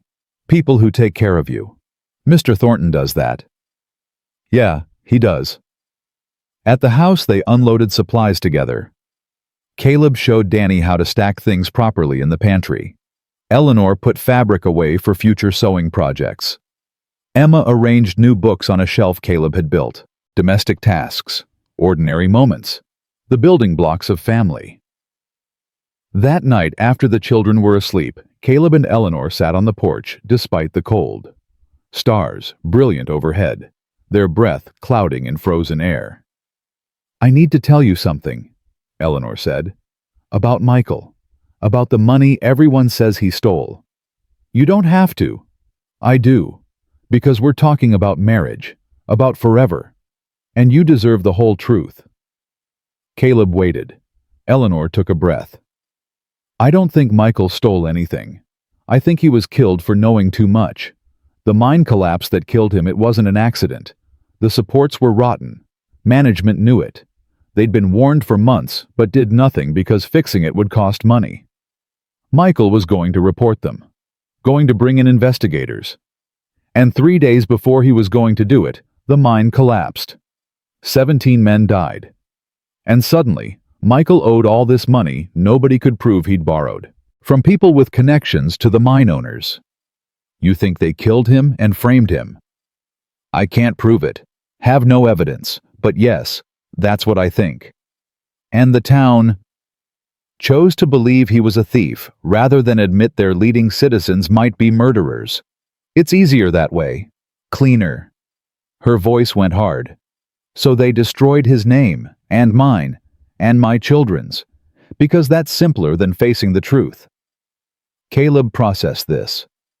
If you're right, if Michael was murdered, then you've been living in a town full of people who let killers go free, who blamed the victim, who punished his family for his attempt to do right. Yes. And you still want to stay here. Where else would I go? I have no family. No money except what you gave me. No options. She met his eyes. Unless you're having second thoughts. I'm not. Just understanding better why you were so hard to reach. Why trust is difficult for you. Everyone I trusted betrayed me. Everyone except... She stopped. Except me. So far. But it's early yet. I won't betray you. That's what everyone says. I'm not everyone. Eleanor nodded slowly. No, you're not. They sat in silence, the truth between them now. Not just her truth. All of it. The complexity. The danger. The weight of choosing each other in a world that wanted them apart. When we get married, Caleb said finally, we need to do it legal. Recorded proper. With a deed that puts your name on this property. Equal ownership. So if something happens to me, you and the children are protected. Why are you talking like something might happen? Because Michael thought he was safe too. And 17 men died. I'm not fool enough to think making waves in this town comes without risk. Then maybe we shouldn't make waves. Too late for that. Already did when I brought you home. He looked at her. But I need to know you'll be okay. That the children will be okay. Need to know I'm not leaving you vulnerable. You're talking about your death very casually. Lived alone with grief for 3 years. Death doesn't scare me anymore. Leaving you unprotected does. Eleanor's throat tightened. I don't want you to die.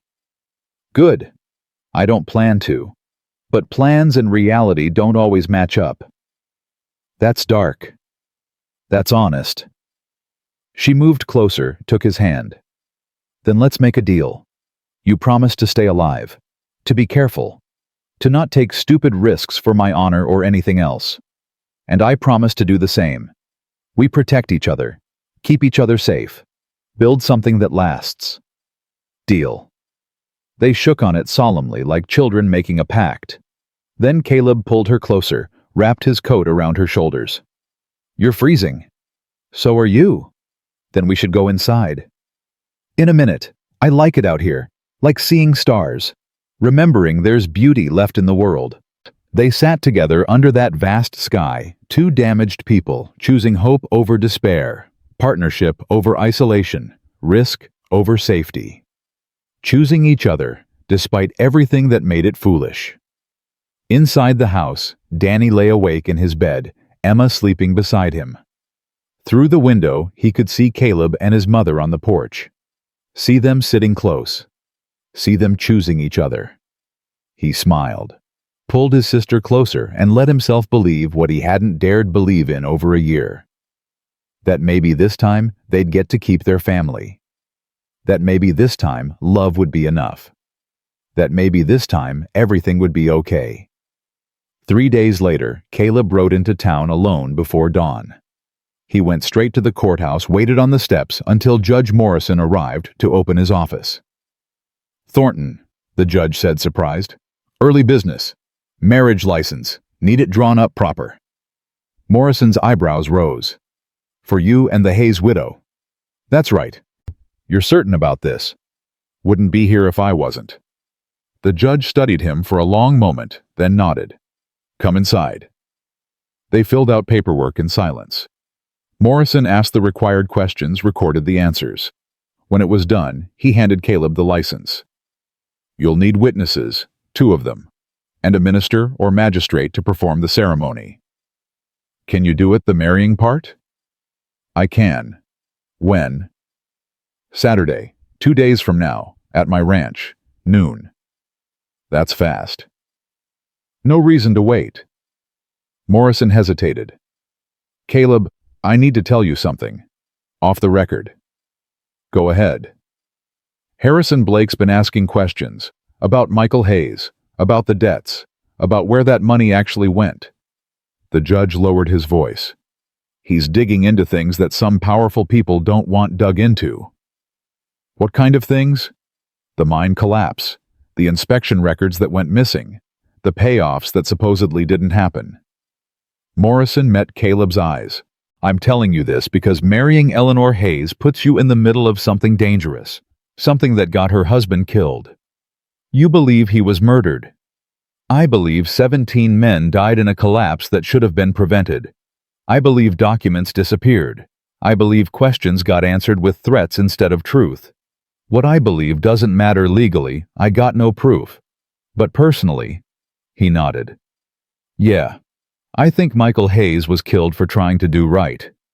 Caleb took this in. Does Eleanor know you think this? Never had a chance to tell her. She stopped coming to town after folks turned on her. Figured she was safer keeping her head down. She knows. Has her own theories. Then you both know what you're walking into. We do. Morrison handed over the license. Saturday at noon. I'll be there. And Caleb, watch your back. Men who'd kill 17 miners won't hesitate to kill one rancher who asks wrong questions. Caleb rode home slowly, processing everything. The danger was real. More real than he'd let himself acknowledge. But turning back now, Meant leaving Eleanor unprotected. Meant leaving the children vulnerable. And he'd promised. Promised not to run. Not to give up. At the house, Eleanor met him at the door. Well, he held up the license. Saturday, noon. Judge Morrison will marry us here. Eleanor took the paper, hands trembling slightly. It's real then. It's real. I'm scared. So am I. She looked up at him. But we're doing it anyway. We're doing it anyway. That afternoon, Eleanor and Emma worked together making a dress from the fabric they'd bought in town. Not white, that would be foolish, but a deep green wool that would be practical afterward. Emma sat nearby hemming handkerchiefs, her small fingers careful with the needle. "Mama, will you wear flowers?" Emma asked. "I don't think so, sweetheart.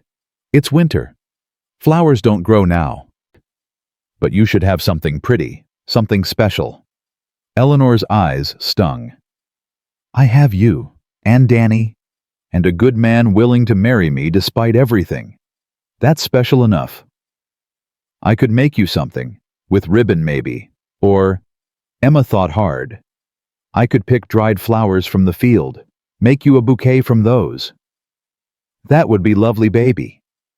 Emma beamed, already planning. Eleanor returned to her sewing, each stitch binding her to this new life, this new family, this choice that terrified and thrilled her in equal measure. In the barn, Danny helped Caleb groom the horses. The boy worked quietly, lost in thought. Finally, "Mr. Thornton, yeah, when you marry Mama, should I call you Papa, or keep calling you Mr. Thornton?" "I don't know what's right." Caleb paused in his brushing. "What do you want to call me?" "I don't know. Papa feels wrong 'cause you're not my real papa. But Mr. Thornton feels wrong 'cause you're going to be my family. So I'm stuck." "How about Caleb?" "Just my name. Simple." Danny considered this. "Would that hurt your feelings, if I don't call you Papa?" "No, names don't matter much to me. What matters is you feeling comfortable, feeling like you belong here." "I do feel like I belong here. More than anywhere since Papa died." Danny's voice went small. "Is that okay? That I don't miss our old house, that I like it better here?" "It's more than okay. It's healthy. Means you're moving forward instead of staying stuck in the past." "Do you miss your old life before Mama and us?" Caleb thought about this honestly. "I miss Rebecca. Miss the son I never got to meet. But do I miss being alone in that house, half dead myself? No, I don't miss that at all." "Good. 'Cause I like you better when you smile." "Didn't know I smiled." "You do now. Not a lot, but sometimes. When Emma says something funny, or when Mama laughs, or when I do something right with the horses." Danny grinned. "You should do it more." "I'll work on it." They finished with the horses, walked back to the house together. Inside, wonderful smells greeted them. Eleanor had made stew biscuits, apple pie from dried apples Caleb had stored last fall. A feast for no reason except joy. They ate together at the table, the four of them talking over each other, laughing, arguing about nothing important. Moments that felt sacred in their ordinariness. Moments that were building something stronger than vows or licenses ever could. After dinner, Caleb pulled out the wooden horse he'd been carving weeks ago. He'd finished it finally, a small toy roughly made, but solid. He handed it to Danny. "For me," the boy breathed. "For you. Figure every boy needs a horse, even if it's just wood." Danny held it carefully, running his fingers over the carved mane, the legs positioned mid-gallop. "It's perfect." "It's rough." "It's perfect," Danny insisted. He looked at Caleb with shining eyes. "Thank you. I'll keep it forever." Emma leaned forward. "Can you make me something too? Someday when you have time? What would you want? A bird, maybe. Something that flies." "I can do that." Eleanor watched this exchange, her heart too full for words. Watched Caleb with her children. Watched them with him. watched a family forming not through blood but through choice. Through small kindnesses and patient teaching and carved wooden toys. Friday morning brought unexpected visitors. Eleanor looked out the window to see 2 wagons approaching. She tensed, ready for confrontation. But as they got closer, she recognized Martha Collins Roberts' wife and 2 other women from town. "Caleb," she called. "People coming." He joined her at the window, jaw tightening when he saw who it was. "Stay inside. I'll handle this." "No, we handle it together." They stepped onto the porch as the wagons pulled up. Martha climbed down first, 2 baskets in her arms. The other women followed, also carrying things. "Mrs. Hayes," Martha said formally. "Mr. Thornton, we hope we're not intruding." "Depends on why you're here," Caleb replied. "We heard you're getting married tomorrow. Came to offer help, if you want it." Eleanor stared. "Help? Food for after the ceremony. Some decorations maybe. A wedding shouldn't be completely plain." Martha's voice softened. "I know my husband was part of the group that came here before. Tried to convince you to send Mrs. Hayes away. He was wrong. I told him so. Told him shame on all of us for letting a widow and children nearly starve while we worried about gossip." One of the other women stepped forward. "I'm Sarah Bennett. I didn't know your husband well, Mrs. Hayes, but I knew mine. He worked in that mine. Died in the collapse too. And I know what it's like when a town turns its back on you. When they blame you for things you can't control." The third woman nodded. "I'm Catherine Moore. My brother died in that collapse, and I've spent 2 years wondering why. Wondering if it could have been prevented. When I heard you were marrying Mr. Thornton, when I heard folks talking about your husband being a thief, I started asking questions, started digging through old records." She met Eleanor's eyes. "Your husband wasn't a thief. He was a truth teller. And he died for it." Eleanor's breath caught. "You found proof. Found enough. Found inspection reports that went missing. Found payments that shouldn't exist. Found a paper trail that leads right to some prominent men in this town." Catherine's voice went hard. "Can't prove murder, but I can prove negligence. Can prove cover-up. And I've sent everything I found to the territorial governor. Let him sort it out." Caleb stepped forward. "That's dangerous. For you. For your family. I know. But my brother's dead. 17 men are dead, and their families have been blamed, shunned, destroyed while the guilty got rich. That's not justice, that's cowardice. That's..." She looked at Eleanor. "Your husband tried to stop it. Died trying. The least I can do is finish what he started." Eleanor's legs went weak. Caleb caught her arm, steadied her. "Michael was telling the truth," she whispered. "All this time he was telling the truth." "Yes, ma'am," Catherine confirmed. "And the town owes you an apology. A lot more than an apology. But that'll take time. For now, we came to help with your wedding. If you'll let us." Eleanor looked at these 3 women. Looked at their faces, some guilty, some determined, all sincere. Looked at the baskets they'd brought, the olive branch being offered. "Why now?" she asked. "Why after all this time?" Martha spoke gently. "Because sometimes it takes someone showing courage first before others find theirs. Mr. Thornton showed courage bringing you home, standing by you, refusing to bow to pressure. That made some of us ashamed, made us look at ourselves and realize we'd become the kind of people who let children starve, who let widows suffer, who chose comfort over conscience." She set down her baskets. "We can't undo the past, can't give you back the year you lost, but we can show up now. Do better going forward, if you'll let us." Eleanor looked at Caleb. He squeezed her arm gently. Let her decide.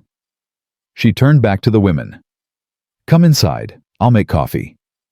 Over the next hour, the women transformed the house. Martha brought food, ham, potatoes, fresh bread, preserves. Sarah brought wild evergreen branches that filled the rooms with forest scent. Catherine brought candles, and her grandmother's tablecloth yellowed with age, but beautiful. Eleanor watched them work, still wary, but beginning to soften. Emma helped arrange branches. Danny carried things where directed. Caleb stayed nearby, protective, but allowing the moment to unfold.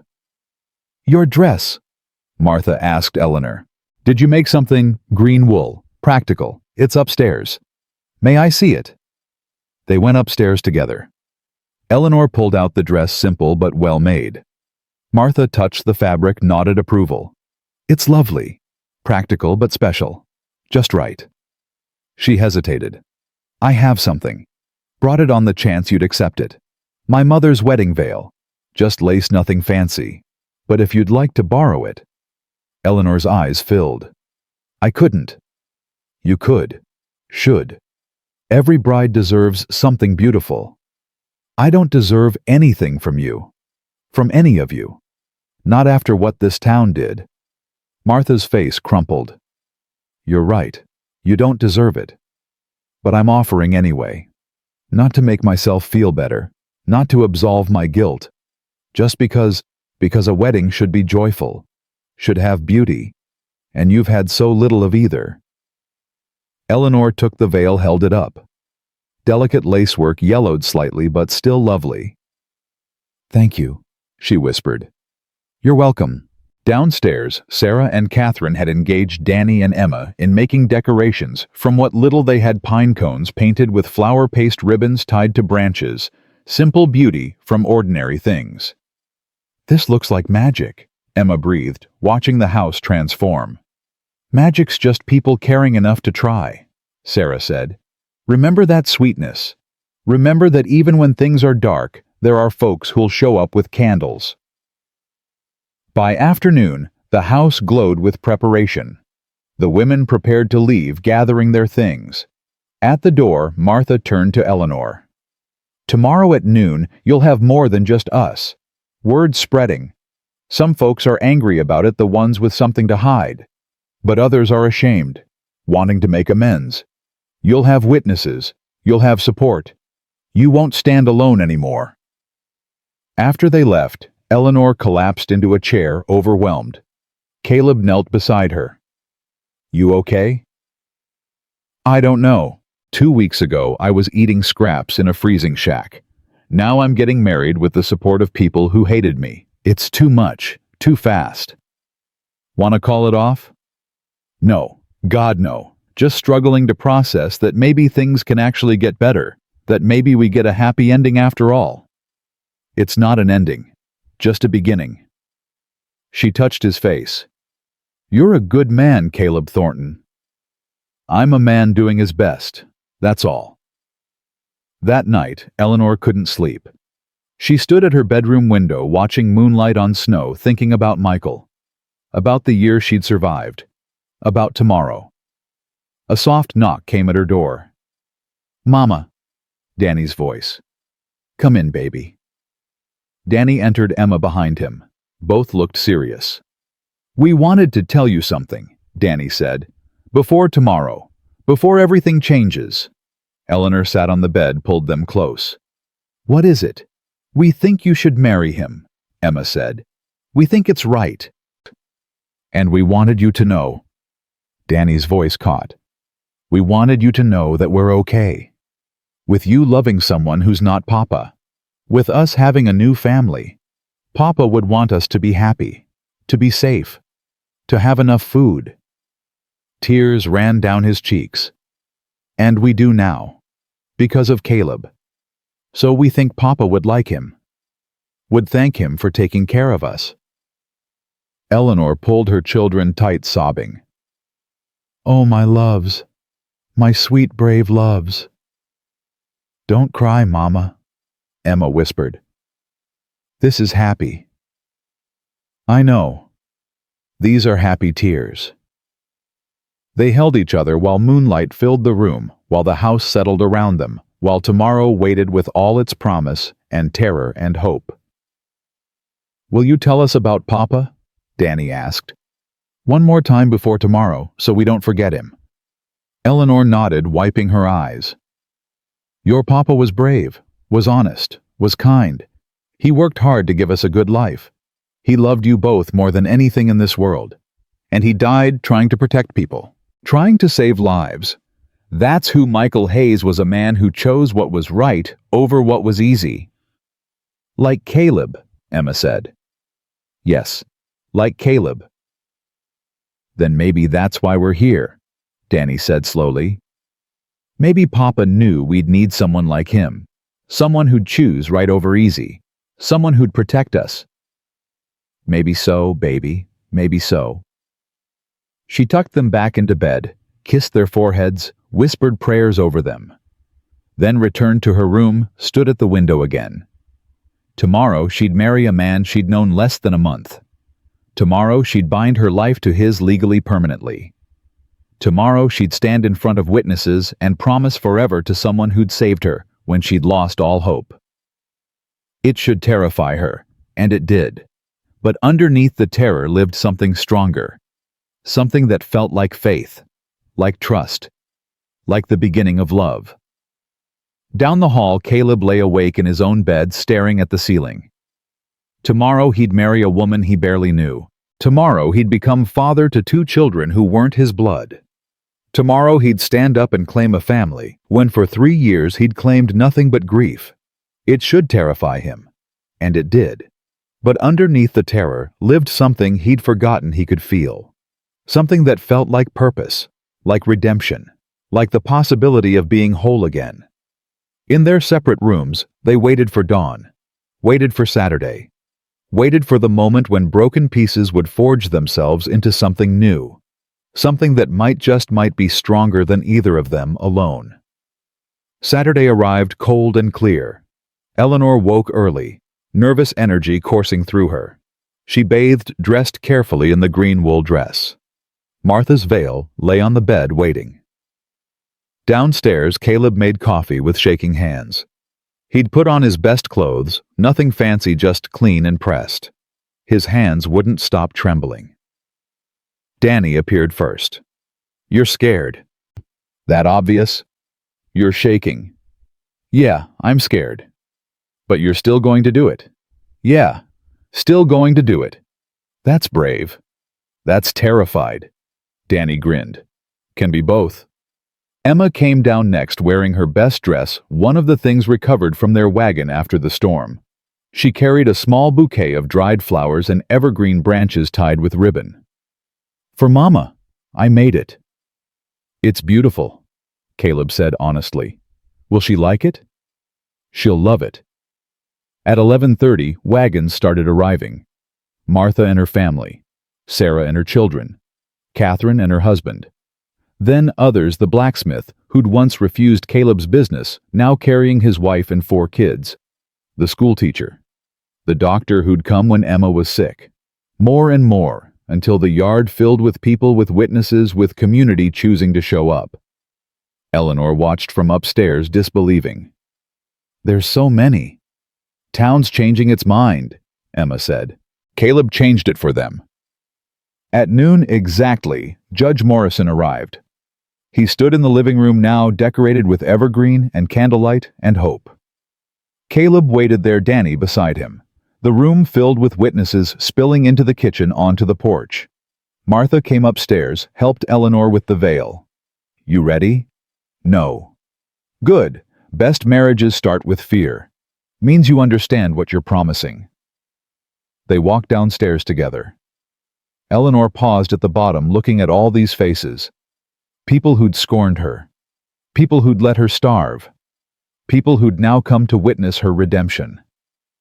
Then she looked at Caleb, saw him standing there terrified but steady, saw him waiting for her, choosing her.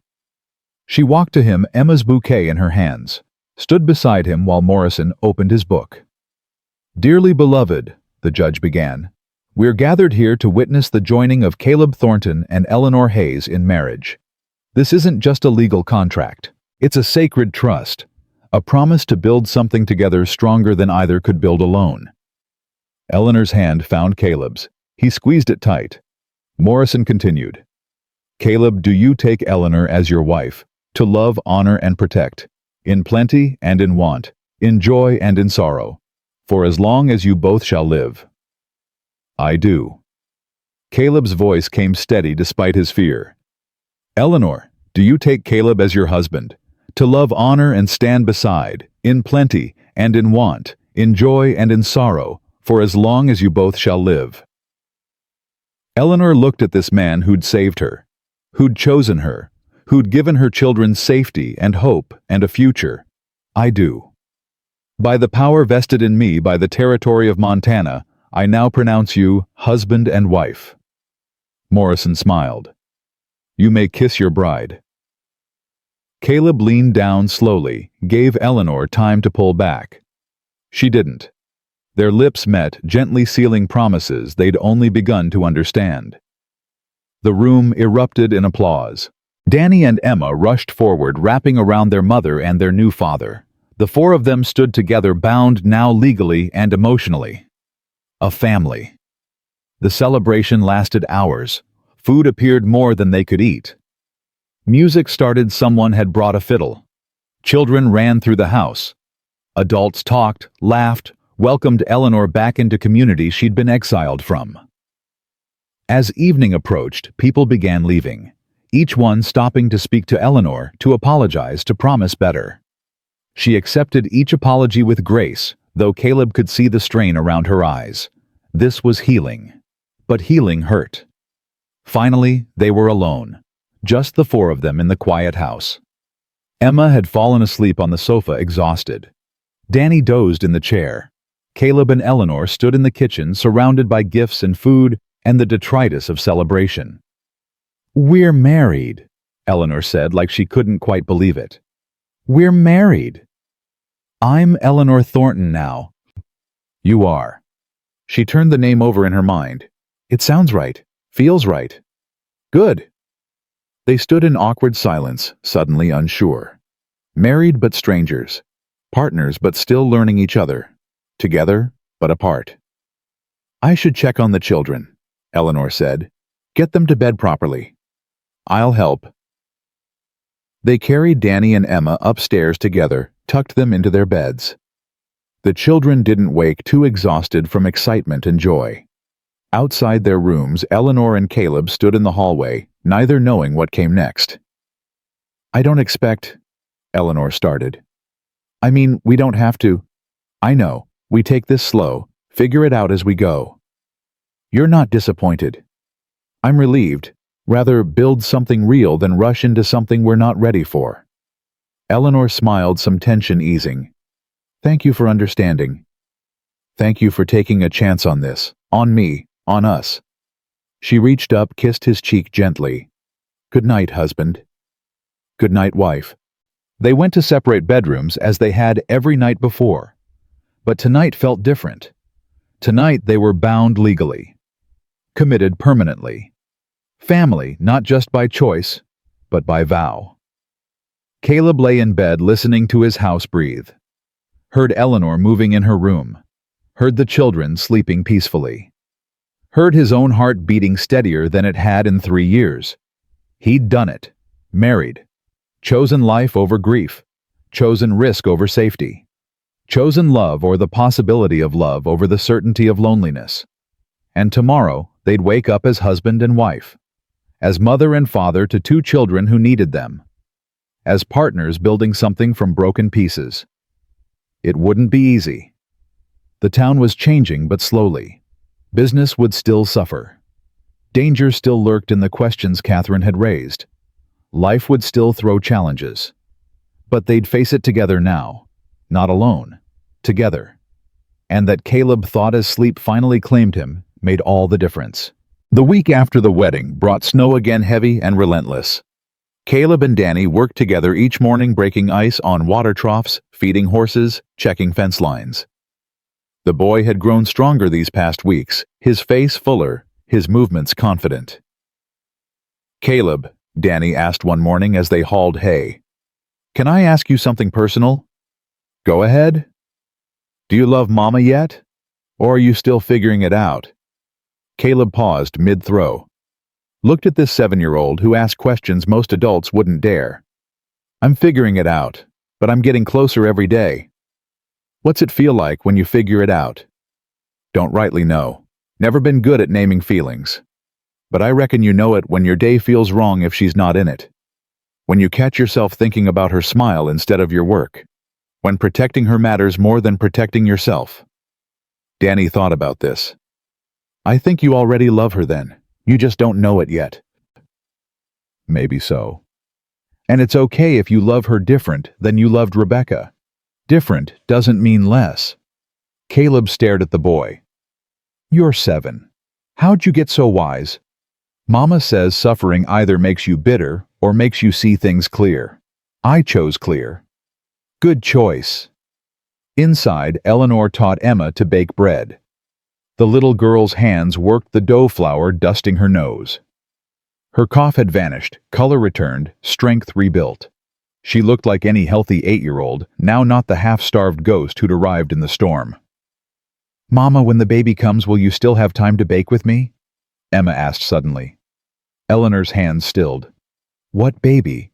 The baby you and Caleb will make. That's what happens when people get married, right? They make babies. Eleanor's face flushed. That's not automatic. Sometimes it happens. Sometimes it doesn't. But do you want it to happen? I don't know, sweetheart. It's complicated. Why? Because making a baby means... Eleanor struggled for words appropriate for an 8-year-old. It means being ready, emotionally, practically. It means knowing you can take care of another life.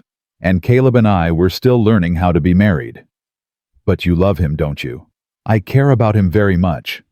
That's not what I asked. Eleanor looked at her daughter's serious face. I'm learning to love him. Is that good enough? I guess. But Mama, don't wait too long. Life's short.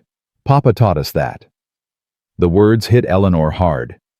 This child who'd lost her father, who'd nearly died herself, understood mortality better than most adults. You're right, baby. Life is short.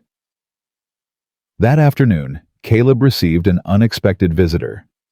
Sheriff Tom Braddock rode up alone, his face grim. Eleanor tensed when she saw the badge memories of other lawmen coming with accusations. But Caleb went out to meet him calm. Sheriff? Caleb, need to talk to you. Private. They walked to the barn. Inside, Braddock removed his hat, turned it in his hands. You heard about Harrison Blake. What about him? He's dead.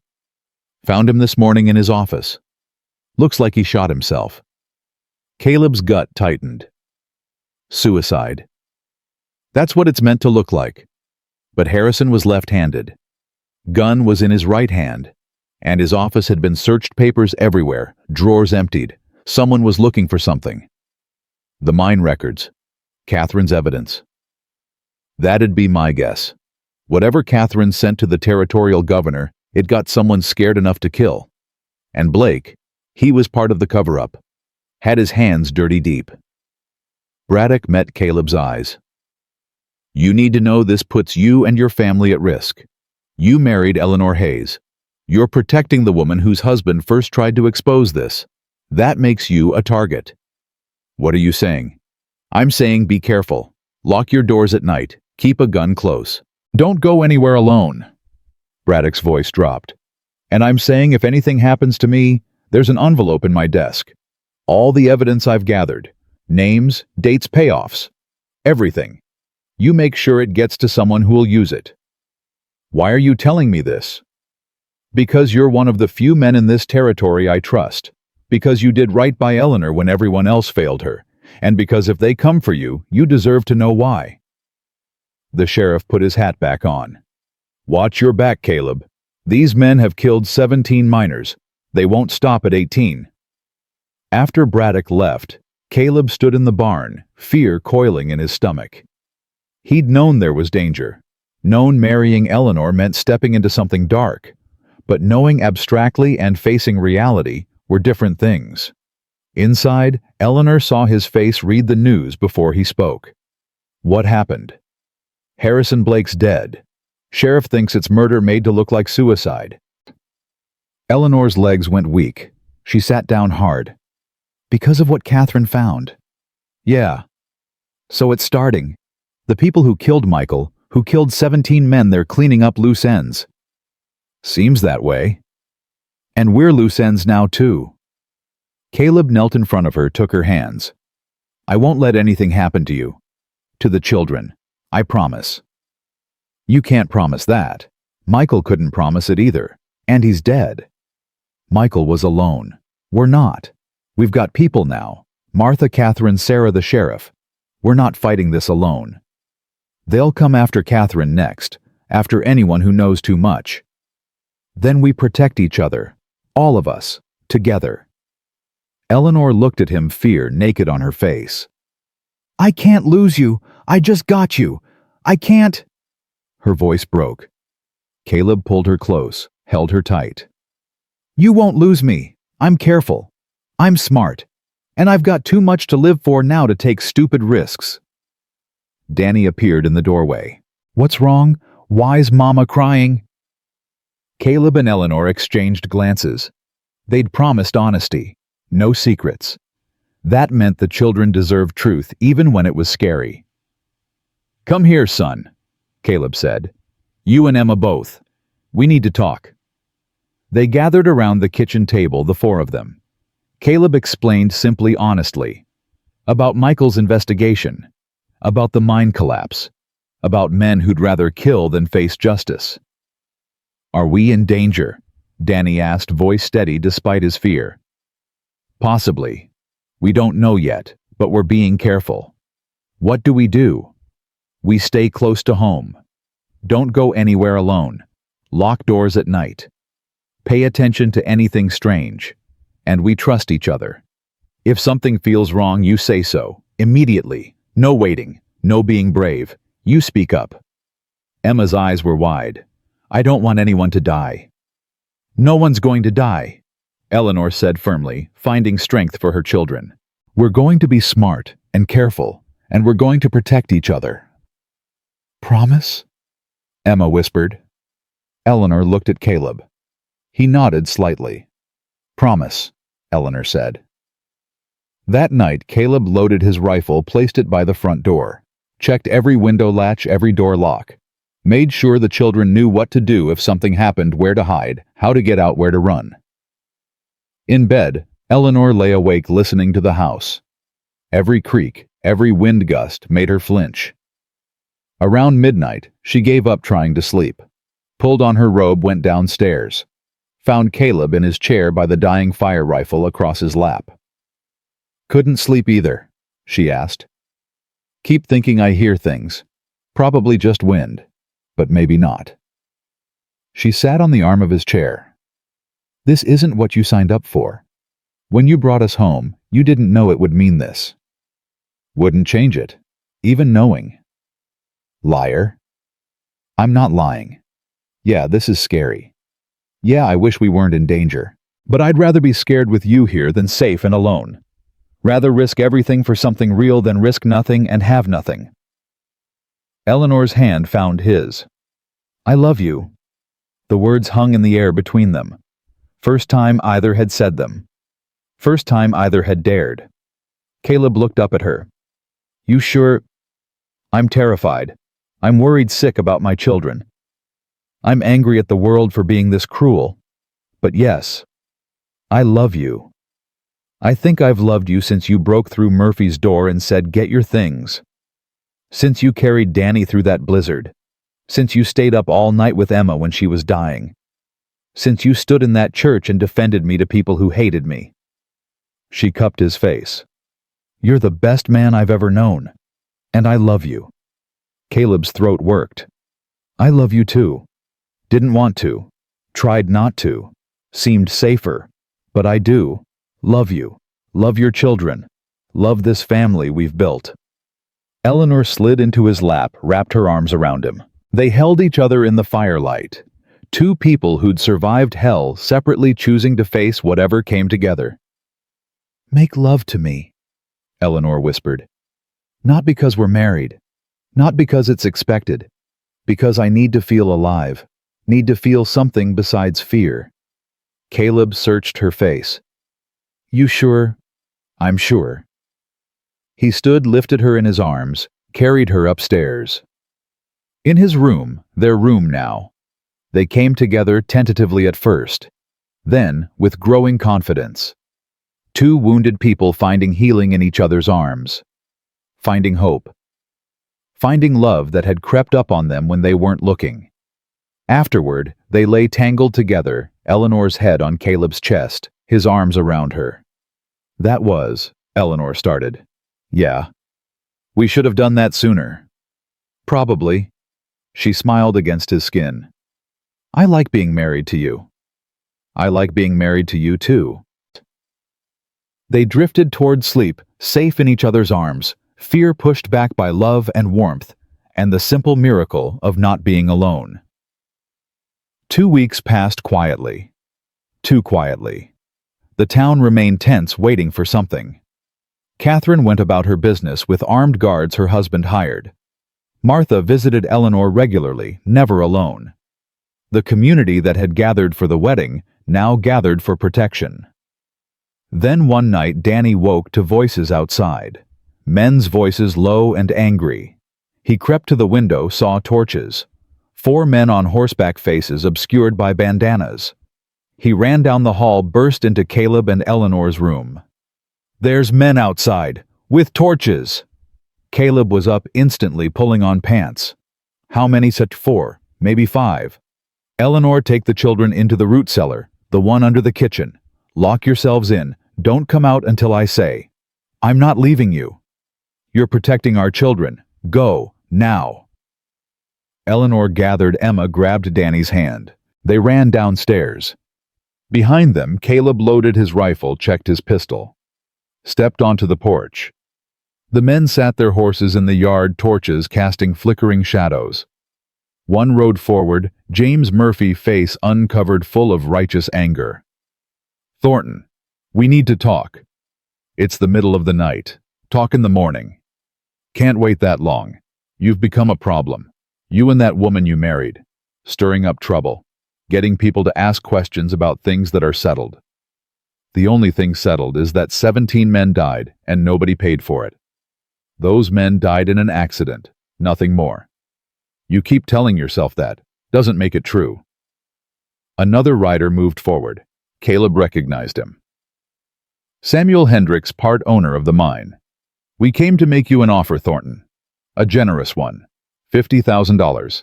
All you have to do is take your wife and leave. Tonight. Go somewhere far away and forget everything you've heard. Forget Catherine's accusations. Forget the past. Just go. And if I refuse, then accidents happen. Fires start. People get hurt. Children especially. The threat hung in the cold air. Caleb's finger moved to his rifle's trigger. You threaten my children, you'd better be ready to die for it. There's 4 of us. 1 of you. You might get 1 of us. Maybe 2 if you're lucky. But we'll get you. And then we'll get your family. Maybe. Or maybe the sheriff's already been told you were coming. Maybe he's on his way now with deputies. Maybe you're the ones in danger here. Hendricks laughed. Braddock's in our pocket. Has been for years.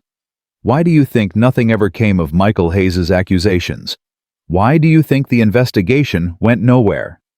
Because you're good at covering your tracks. But you missed something.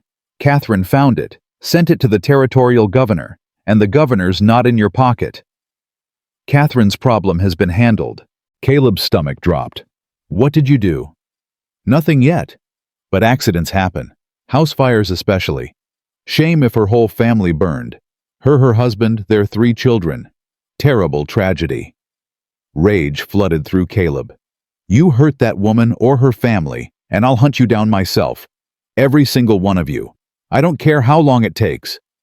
Big talk from a man who's outnumbered. A new voice cut through the darkness. He's not outnumbered. Sheriff Braddock rode into the yard, 6 deputies with him, all armed, all ready.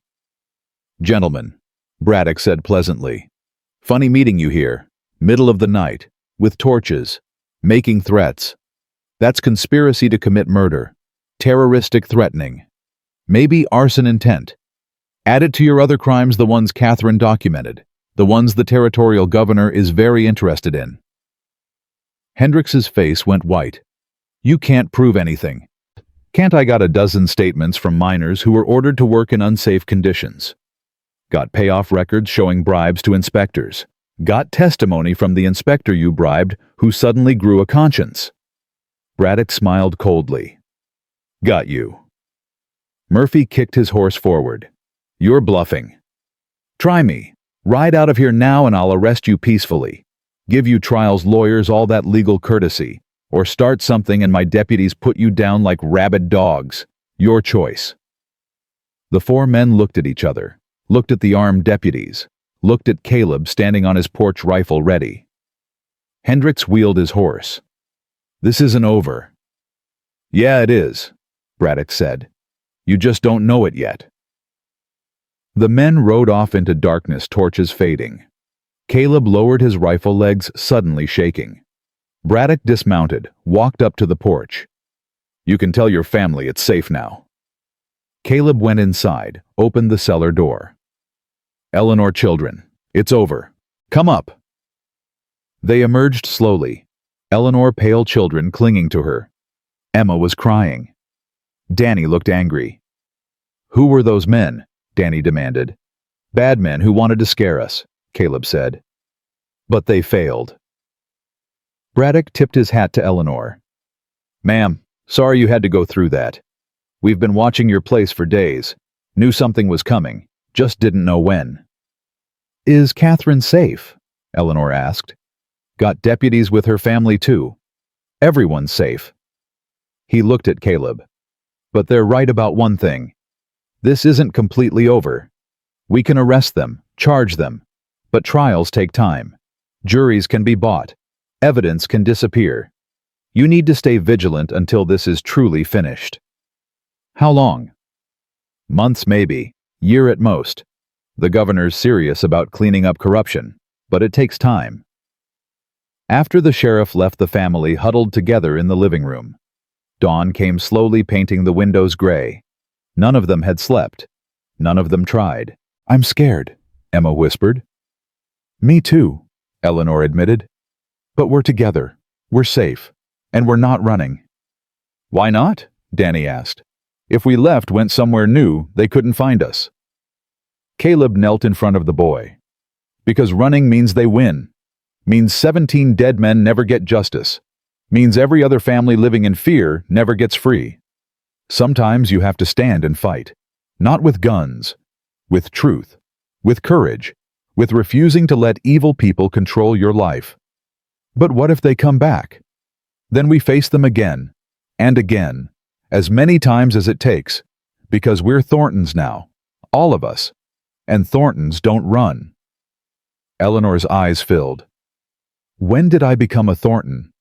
The day we got married. The day you chose this family, this life, this fight. She nodded, pulling her children close. Then we're Thorntons, and we don't run. The weeks that followed brought changes. Hendrix and Murphy were arrested along with 3 others. The territorial governor sent investigators. The town fractured, some defending the accused, others demanding justice. But slowly, surely, truth emerged. Catherine's evidence was irrefutable. The bribed inspectors confessed. Miners testified about unsafe conditions. The cover-up unraveled thread by thread. Michael Hayes's name was cleared publicly. The town held a memorial service for all 17 men who'd died. Eleanor stood with Caleb, Danny, and Emma, listening to her late husband being called a hero. Being honored for trying to save lives. He'd be proud of you, Caleb whispered. Proud you didn't give up. Proud you survived. Proud of the life you've built for your children. He'd be grateful to you. For taking care of us. For finishing what he started. We finished it together. Spring came late but certain. Snow melted into rushing streams. Green appeared on hills. Calves were born. Life renewed itself as it always did. Emma's birthday arrived in April. She turned 9, surrounded by friends. Real friends who came to celebrate without shame or whisper. Danny helped Caleb build her a wooden dollhouse, painstakingly crafted over weeks. Eleanor baked cake with flour they could afford now, with sugar bought freely with abundance they no longer took for granted. "Make a wish," Eleanor told Emma as candles flickered. Emma closed her eyes, thought hard, blew out all 9 candles. When asked what she wished for, she smiled. "Can't tell. But it already came true anyway." In May, the trials concluded. Hendricks got 20 years for manslaughter and fraud. Murphy got 10 for conspiracy and bribery. Others received various sentences. Justice imperfect but real. The town held a gathering to honor the 17 men, to apologize to their families, to try to make amends for years of injustice. Eleanor attended with Caleb, accepted apologies with grace, offered forgiveness where she could. Martha approached her afterward. "I don't expect you to forgive us completely. Don't expect you to forget. But I hope you can stay.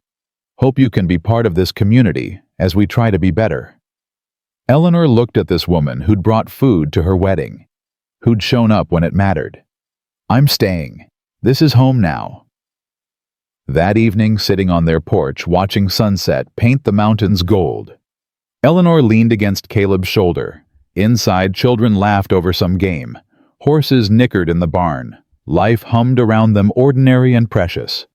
"Are you happy?" Eleanor asked. "Yeah, I am. Are you?" "More than I ever thought I'd be again." She took his hand, placed it on her stomach. "And I'm pregnant." Caleb froze. How long have you known?" "Couple weeks. Wanted to be sure before I told you." "How do you feel about it?" "Terrified, excited, grateful, all of it." She looked up at him. "Your thoughts?" Caleb's hand stayed on her stomach, wonder on his face. "I'm scared. Lost Rebecca this way. Lost my son before he took his first breath. But I'm also—" His voice caught. "I'm happy. Really happy. Didn't think I'd get this chance again. It could be dangerous. I'm not young anymore. Things could go wrong. Or they could go right. We could have a healthy baby. Could add to this family. Could—" He stopped. "I choose hope. Choose believing in good things. You taught me that." Eleanor kissed him softly. "I love you." "I love you too." Inside, Danny called out, "Caleb, Emma won't share the checkers." "That's because Danny cheats," Emma yelled back. Eleanor laughed. "You should probably referee." "Probably." But they sat a moment longer, holding each other, feeling the life growing between them. Feeling the life they'd built around them. Feeling the impossible miracle of surviving hell and finding heaven on the other side. The years that followed brought joys and sorrows, as all years do. Eleanor's pregnancy progressed smoothly despite her fears. In November, she delivered a healthy son. They named him Michael Caleb, honoring the past and the present both. Danny grew tall and strong, taking over more ranch work each year. Emma developed a gift for healing, helping her mother tend sick neighbors. The baby brought laughter back into corners of the house that had been silent too long. The town continued changing. New families moved in. Old grudges faded. Catherine became mayor, determined to build something better. Martha ran the school. Sarah opened a restaurant where widows and struggling families ate free. On winter evenings, the Thornton family gathered by the fire. Caleb carved toys for the baby. Eleanor rocked in the chair Michael Hayes had made nursing their son. Danny and Emma played checkers, still arguing about cheating. Sometimes Eleanor would look around that room and remember the freezing shack where they'd divided scraps. Remember believing they'd die that way, hungry, cold, forgotten. Then she'd look at her husband, her children, her warm home, her full table. Look at the impossible distance they'd traveled, from despair to hope, from death to life, from alone to family. "What are you thinking?" Caleb would ask, catching her expression. "Just remembering where we started. And being grateful we didn't stop there." He'd pull her close, kiss her forehead. "Me too." The past never truly left them. Michael's memory lived in Emma's kindness. Danny's determination, the chair Eleanor rocked in. Rebecca's memory lived in Caleb's careful tenderness, his fierce protectiveness, his capacity for second chances. But the past didn't own them anymore, didn't define them. They'd taken their broken pieces and forged something new, something stronger. Something that proved love could bloom in ashes, that families could be built from strangers, that courage meant choosing hope when despair seemed easier. On the anniversary of the day Caleb broke through Murphy's door, the day everything changed. Eleanor found him in the barn, grooming Thunder. She leaned against the stall watching him work. "1 year ago today, you saved my life." Caleb looked up. "We saved each other." "No, you saved me, saved my children, gave us a future when we had none. You gave me a reason to live again, gave me purpose, family, love. We're even." She moved closer, wrapped her arms around him. "I never thanked you properly, for seeing us in that shack, for not walking away, for choosing us when you didn't have to. Eleanor, Let me finish." She looked up at him. "You're the best man I've ever known, the best husband, the best father to my children, the best partner I could have dreamed of. And I thank God every day that you broke through that door, that you said, 'Get your things,' that you brought us home." Caleb held her tight, emotion thick in his throat.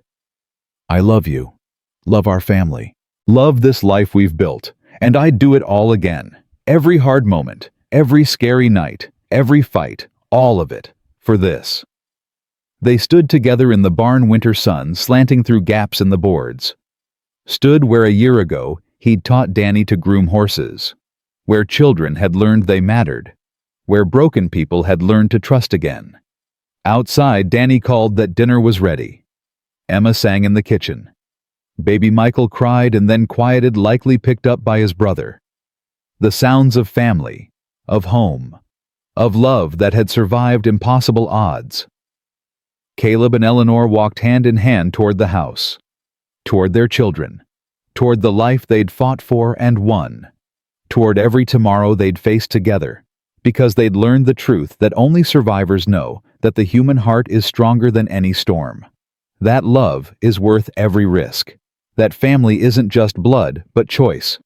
And that sometimes the greatest courage is simply refusing to give up. They'd walked through blizzards and faced down killers. They'd buried the past and built the future. They'd taken scraps and made feasts. They'd transformed desperation into abundance, fear into faith, strangers into family. And standing together on their porch, watching snow begin to fall on land they owned free and clear, watching children play without hunger or fear, they understood what they'd truly accomplished. They'd survived. They'd healed. They'd loved. And that was everything.